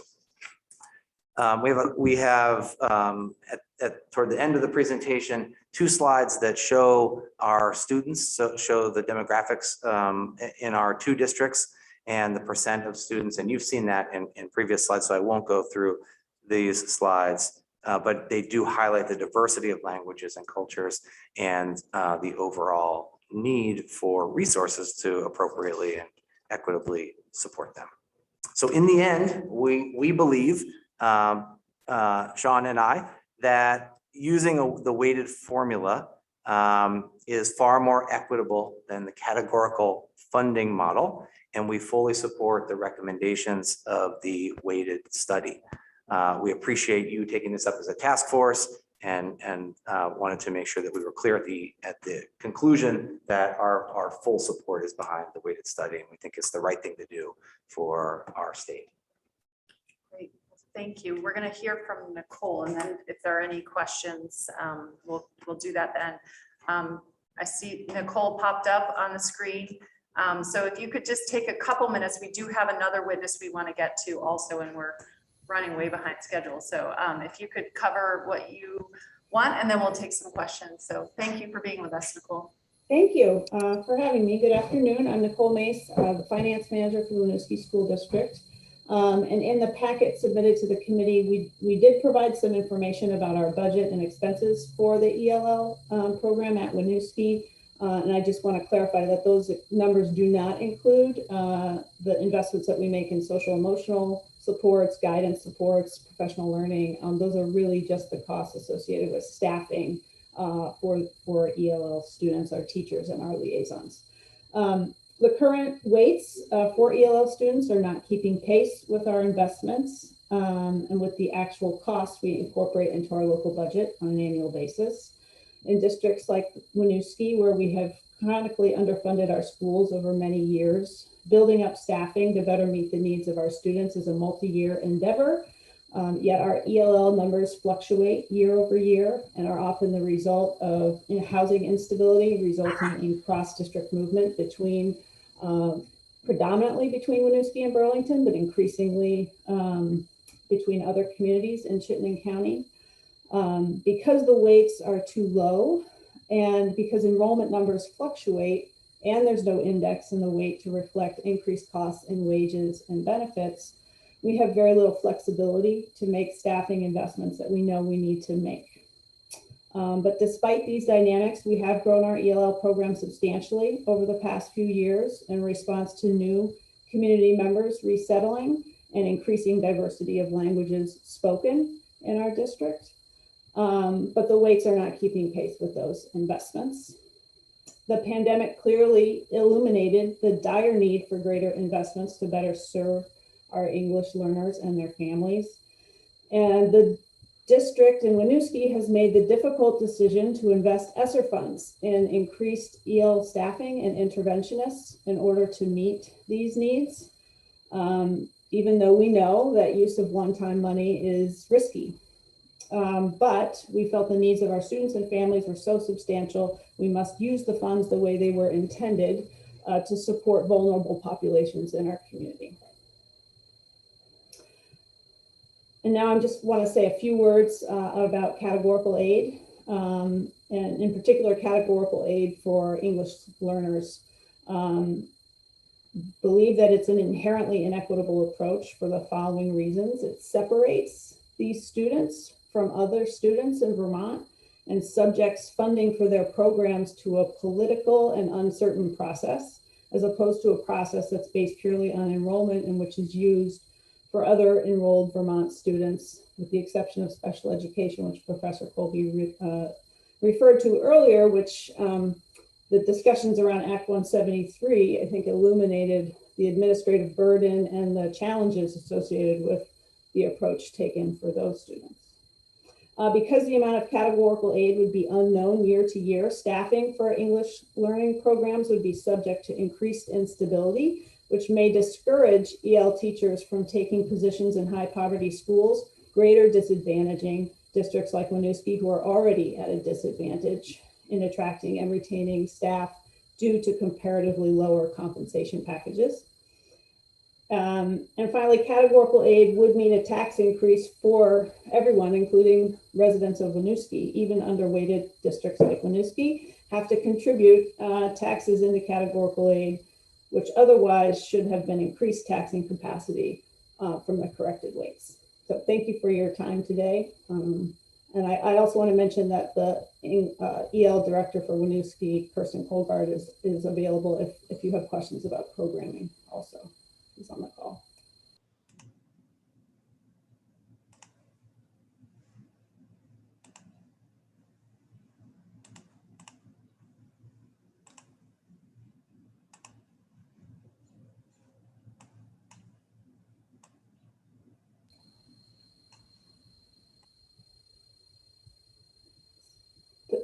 So the State House room 11 is muted, so we can't hear any discussion on the Zoom. Your two districts have vast majority of ELL students, higher than average poverty.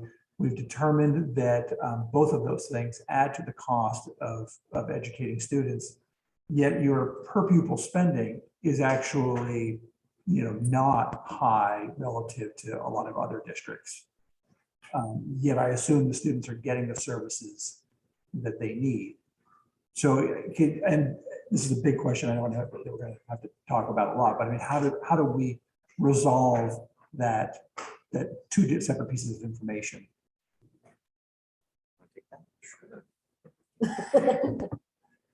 Just for the record, I'm Sean McMahon, Superintendent of the Winooski School District. So I'm starting my 9th year in Winooski, and some of the research that I did in the very beginning was looking at the trends of different types of spending in Winooski, equalized pupil and so forth. And we have always been in the bottom quarter of spending across the state, no matter how you cut it.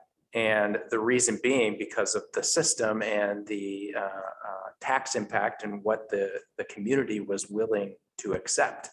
So you have this contrast across our state of high and lower wealth districts who are willing to take on additional burdens for a variety of reasons. And we chose not to do that over the years in Winooski, and there was not enough additional funding sources, types of aid to offset the blossoming costs associated, particularly with ELL, because it was a pretty dramatic increase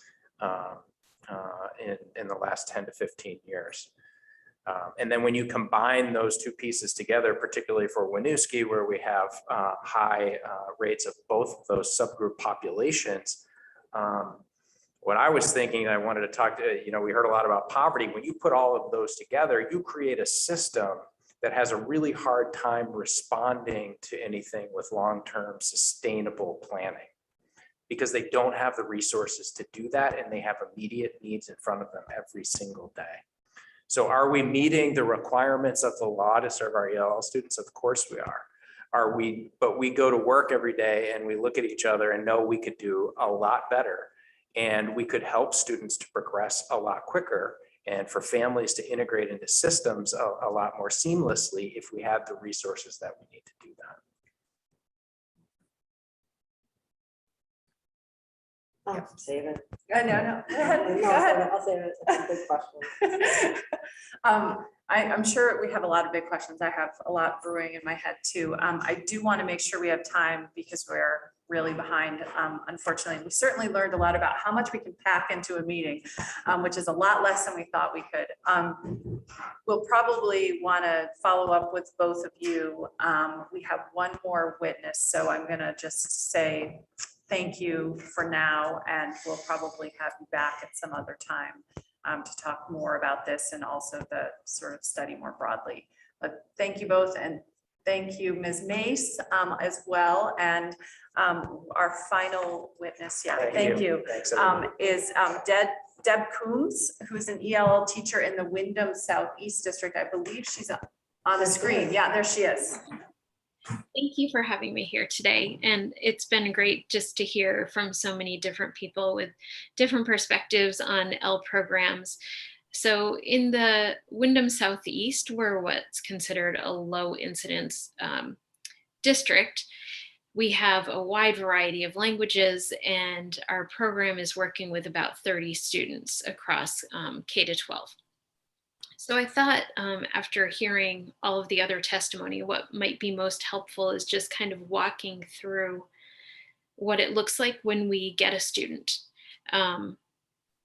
Just to give an idea of some of those pieces that everyone's been talking about that are involved with helping to best educate our students and help to ensure that they're getting an equitable access to education. So what happens when we get a student in our district?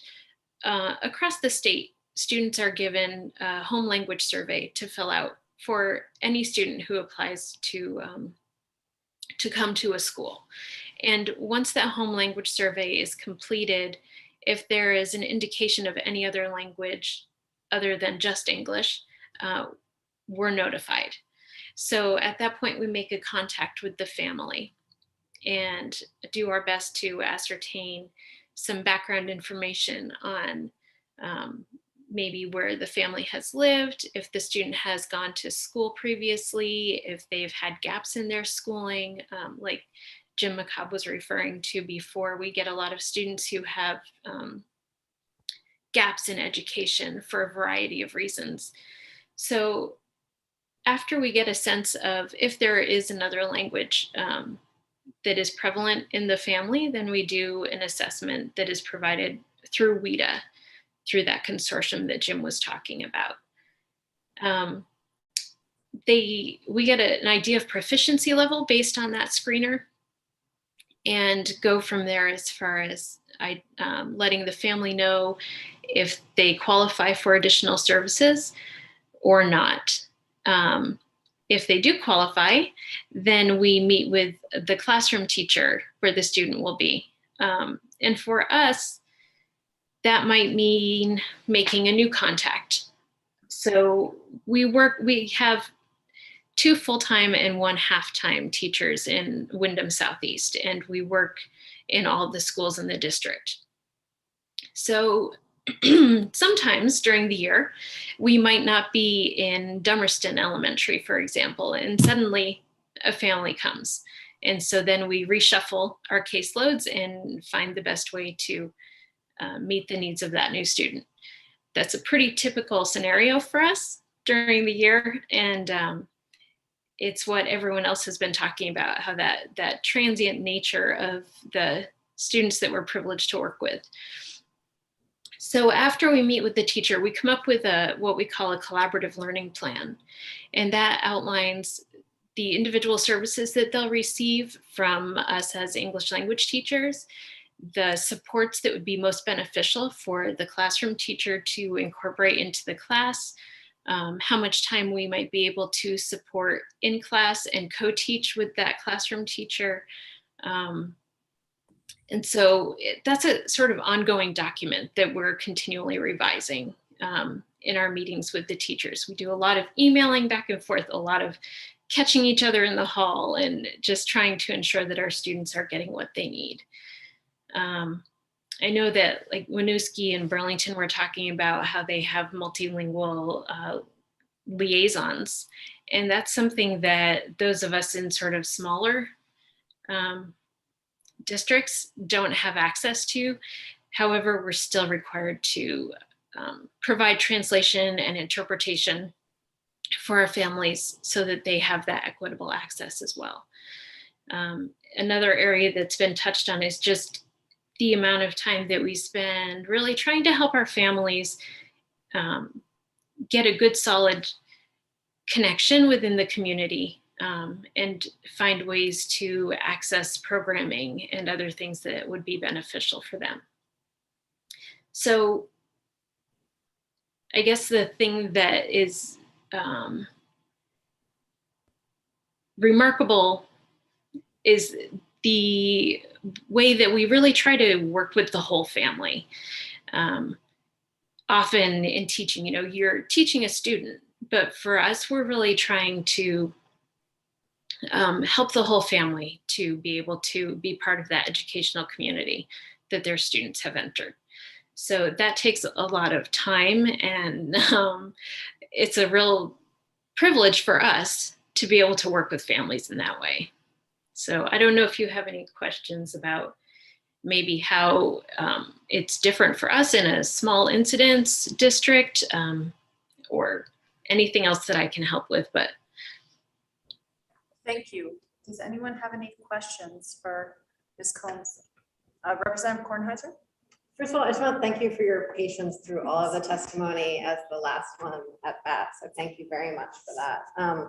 What I hear you saying, and I just love for you to confirm, is that all of the pieces of programming that Winooski talked about, family engagement, liaisons, engagement, translation, interpretation, social emotional learning, professional support for other teachers, as well as sort of the direct instruction You have 1.5 people doing that across, what is it, 9 schools? 12 schools? How many are, like, I was trying to count Wyndham Southeast and then I decided to focus. Okay. Yeah, 9 schools. So That's there are 2.5 of us at this point. Yeah. I mean, the great thing is we get to see all those pieces too. You know, so that's a privilege. It can be a challenge too. Thanks for your work. There are other questions for Ms. Combs? Thank you so much for being with us. And yes, thank you for your patience. It's really hard to go last. And I appreciate you sticking around for it. So thank you. And if we have follow-up questions, we'll be in touch.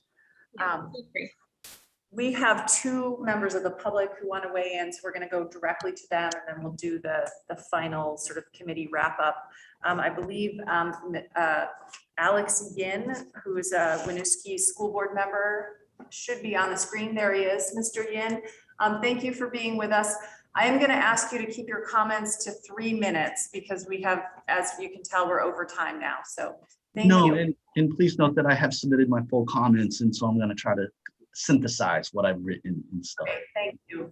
So let me just make sure I state my record. Good morning or good afternoon now. My name is Alex Yin. I am a school board member of the Winooski School District. I've been very fortunate enough to have joined the Coalition for Vermont Student Equity, a coalition of school board members from all over Vermont who recognizes the need to change the current pupil weighting formula to ensure equity for all. I know that earlier in the morning, you've heard from my my superintendent in the board about, you know, the money that we've seen an ELL population increase of 75% and our ELL budget increases about 250%. I recognize that the numbers may not seem equivalent, but this is why context matters. When you only look at numbers, you don't realize the context, such as a number of different cultures or when our ELL students enter the school district. I know, like I said, the school district has probably talked about the details of our budget, but I want to remind the task force and some of Tammy Colby's kind of testimony that our students are not in our district in isolation. What we have to remember is that there are other needs beyond learning English for our EL students. And some of the things that we may have been talking about earlier is that we have to work harder on keeping our parents of ELL students informed, because we all know that the impact of having informed parents in the student's education will increase the outcomes. And so things that like are maybe budgeted for a category 8 are not allowed probably for us to keep the community informed of all those educational needs. The other thing that we also have to remember is that with a lot of our EL students, they're often the connectors for our families to the general day-to-day bureaucracies of life. And I know this because I actually served as the kind of like the cultural liaison for the Chinese family in the Winooski. And I've been called in a few times to help translate some of the articles and help with the paperwork that for citizenship, permanent residency. I know that we also have to help with families who might be losing their housing because of they didn't follow all the paperwork that needed to do for housing and renting. And I recognize that this might not be something that we do routinely as a school district, but we should do it because it helps all the district, as opposed to passing the family along to another school district. If we can do some of these bureaucracy things, we can keep the student in a school district, and we know that the benefits of a student staying in a school district is very beneficial to that student. And then one of the other things to kind of keep in mind for a lot of folks is that a lot of our ELL students are first-generation students. And I'm not saying that higher education is the necessary end goal, but we also have to remember that higher education in the United States is very, very different from the rest of the world. It is very maze when you think of all the different options that you have and how do you help someone that navigates that, right? Luckily for our community, and what I mean by that is that if you look at a lot of other countries, there's a tracking system. You're tracked from like elementary school to high school, and you don't have to do as much of the college process. But that is the beauty of the US system, is that you have choice and you have access, but it is difficult to navigate. And a lot of this is done through like college counseling, and sometimes we're overworked and you have to deal with that. And I know that I actually have also been able to luckily mentor a couple of our students in our district to navigate that process, not only to help them get into school, but also the financial aid process, because I also know that it's highly important that they also try to graduate with debt. And I'm quite proud to see that a few of our students have been able to get into schools like UVM, Middlebury, and Washington University. And so I'm just going to say, under the current system, because the current weights are inadequate, we see families in our district leave because our non-EL parents perceive that we invest more in our ELL students. In my first year on the school board, I did focus groups with parents, and I heard comments such as, diversity is great as my child is exposed to multiple cultures and hear different languages, but my student is not being challenged. The white flight is evident when you watch our elementary and middle school winter concert performances when each class is asked to sing a song. By stigmatizing our district with categorical aid, which often comes with administrative barriers and restrictions, you make it even harder for us school board members to highlight the assets of our community. Assets that not only strengthen and build our community, but also make a better environment for all students to learn. Also, I want to just add that one of the greater movements in education is the notion of universal design. This is a philosophy at its core that we account for all the characteristics of our student population. Everybody benefits. I've been impressed with our efforts to adhere to this philosophy in the design of our curriculum and programs, such as the multi-tier system of support. If you think about it, the antithesis of this universal design is categorical aid, which is designed to focus on a certain aspect of a student as opposed to educating the whole student. I've seen this play out with our usage of federal funds for special education. In Winooski, we have a bus in our district that can only be used for special education students. We are not allowed to use it for any other reason because of the restrictions of the grant/aid, even though we have a desperate need for transportation in our district. Universal design allows us to be more efficient and effective because the concept is to design initiatives, programs, curriculum with all of our students in mind at first, and then tailor programs to those who need more assistance. The concept of categorical aid.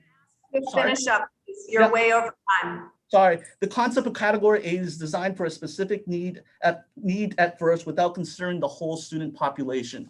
I'll leave it at that. And thank you. And I'll open up for questions if you have, but I also know that you guys haven't had. Yeah, we're not doing questions for the public comments, but thank you for being here. And we have another public commenter, Kendra Sowers from the Burlington School Committee. Good afternoon. My name is Kendra Sowers, and I'm a Burlington School Commissioner, as well as the chair of the Coalition for Vermont Student Equity.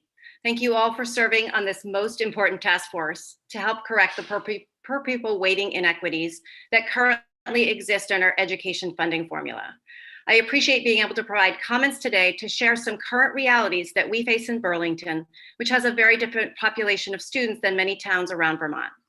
As you probably are aware, Burlington is the most diverse and largest single town school district in the state of Vermont. Our schools serve students who represent over 48 first languages, and 50% of our population qualifies for free and reduced lunch. I know you have heard the presentation from the superintendent outlining the programs that we currently offer, and he reviewed some of the unmet needs, so I won't repeat them here. But as a school district, it is our responsibility to provide all students with the resources they need to thrive and succeed. When students come to school with greater needs, they require additional resources to succeed. It's just common sense.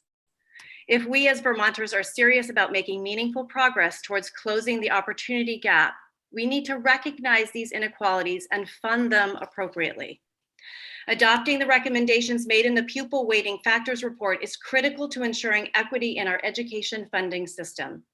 This data-driven, nationally recognized report shows us that the education of our most marginalized children is not being adequately funded due to an outdated weighting system. We are strongly opposed to using categorical aid to attempt to resolve the inequities of our funding formula. Using categorical aid for EL, for example, would place an inequitable administrative burden on our district and treat EL needs as a separately funded system. On behalf of the Burlington School Board and the Coalition for Vermont Student Equity, thank you for developing an implementation plan for correcting our inequitable student weighting system. I hope that you can see the need and the importance of updating the weights in this next legislative session. Districts that have been suffering from inequitable access to taxing capacity need the funds to ensure equitable educational outcomes for our most vulnerable children. I count that as a win for all of us Vermonters. Thank you so much for your time. Thank you. Okay, we are going to wrap things up. As I said, I think Emily and I have gotten a better sense of what we can fit into a meeting. What else does the committee need to hear regarding ELL? I have a little list for the poverty measures, but what are we needing for more information in this area? Emily, Representative Kornheiser. I was actually struck with something I didn't realize before this, is that many of the school districts in Chittenden County already have a version of categorical grant for ELL through their federal money.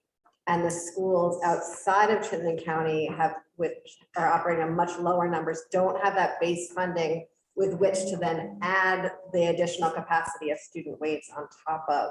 And that is a really interesting inequity that I had not noticed before, and I think is really important for us to think about going forward. I don't have a witness that connects to that, so I was just talking. It's a good before I observation. forgot that observation. Thank you for sharing.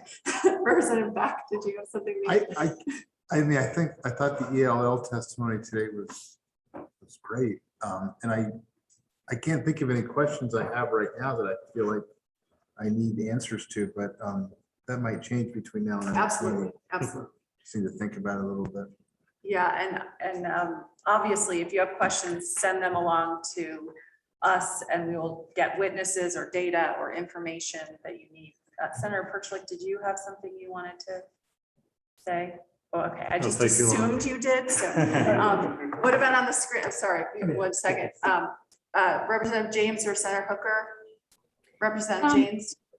Yeah, I think this is something I can probably learn more about on my own, but I just need to get to a much sharper clarity, I think, on that interplay between poverty weighting and ELL weighting and how they're connected and how they maybe ought not be. So I don't know if that's more testimony or something I just need to dive into on my own, probably the latter. We can certainly get our two school finance experts here sitting in the front row to talk to that more. But one of the answers to that is nobody is completely sure of the origin of the connection, although Professor Colby did talk about it a little bit today. But we can get more information on that, Rep. James. Senator Hooker, did you have your hand up too? Okay. Representative Conlon. Well, this is probably broader than ELL, but it falls right in there. And I guess the question would be, does categorical aid always have to have a higher or a significant administrative burden? Does it always have to be sort of separate and apart? And are there categorical programs that really aren't that way? Yeah, I think that's a really good question. I think the way that categorical aids were just characterized is not the way they have to be or always are. And so I think we need to dig into that question a lot more. Yes, Senator Brock. I'm still stuck at the beginning of today's presentation. And Professor, one of the things that you had mentioned off and on throughout your presentation was equal opportunities versus equal outcomes. And they seem to kind of merge together.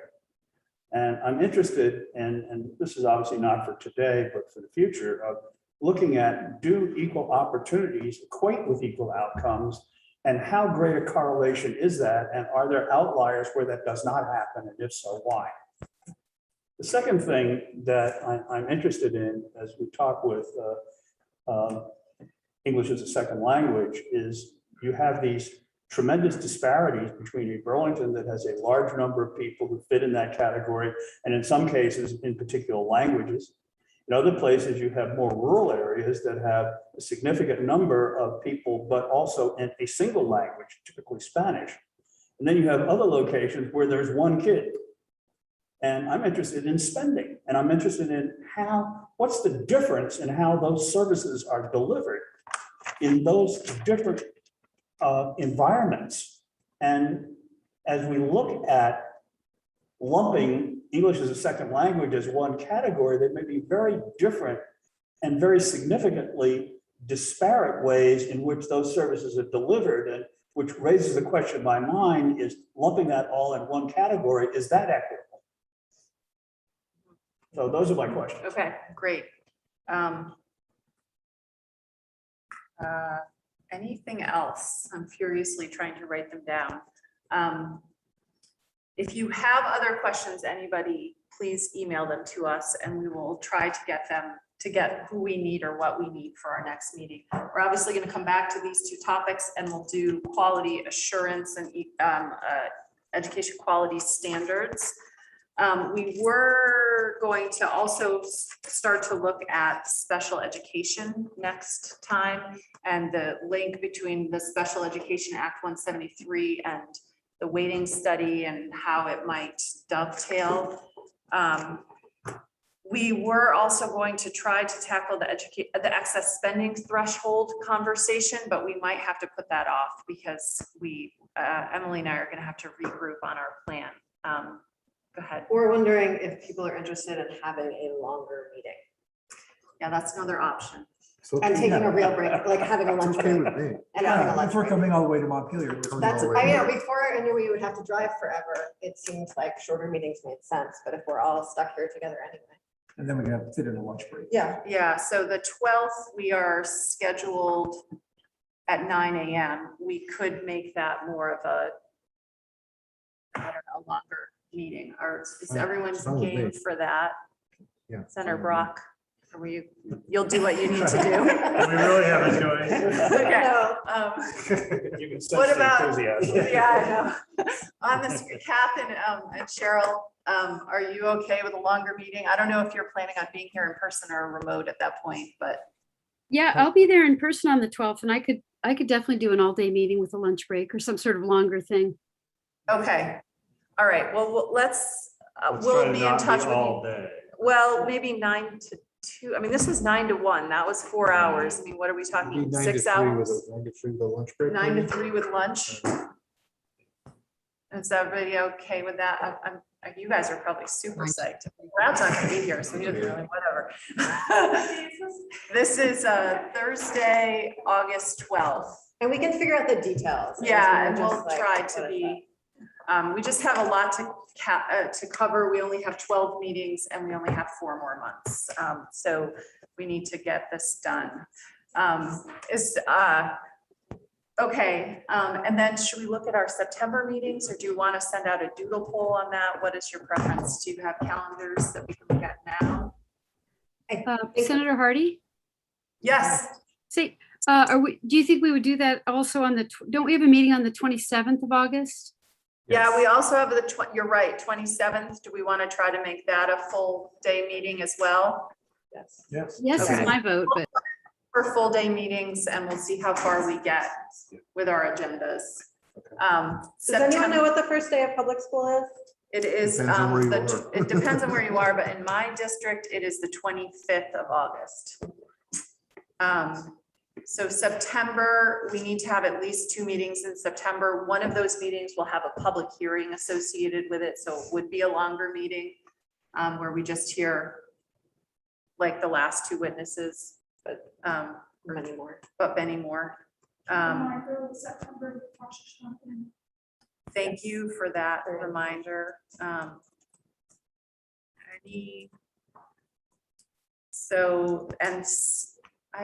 not seeing on my calendar that those things are not popping up. They're on holidays, mine. but They're on mine, so I'll okay. keep us So September, let me just throw out a date, the 10th. Does that not work for anyone? Does the 10th work for anyone? Not work. Not work. Friday. It's a Friday. That'll be hybrid, right? They're all going to be hybrid until we know and they're all going to be hybrid, period. But then when we know we're going to take a vote, we'll let everybody know in advance because you have to be here in person to vote. But you can't do the 10th. Oh, that's important. No, you're a part of the team. Yell when you can't do something. How about the 8th? The 8th is Rosh Hashanah. The 8th is Rosh Hashanah, so no. So, oh, wait, no, it's not. It's only Rosh Hashanah if you're in Israel. Sorry. We're not in Israel. I know. Next year in Israel, Emily. The calendar always has this stupid 2-day thing that you have to like figure out later. Sorry. The 8th is a Wednesday. Any, Sorcha, does that work for you? Okay, what about you, Kath and Cheryl? Yep, as long as it's hybrid, that's 8th is great. Okay, so let's assume a full day meeting if we get enough done, we might be able to shorten it. Okay, And that's on the 8th. yeah.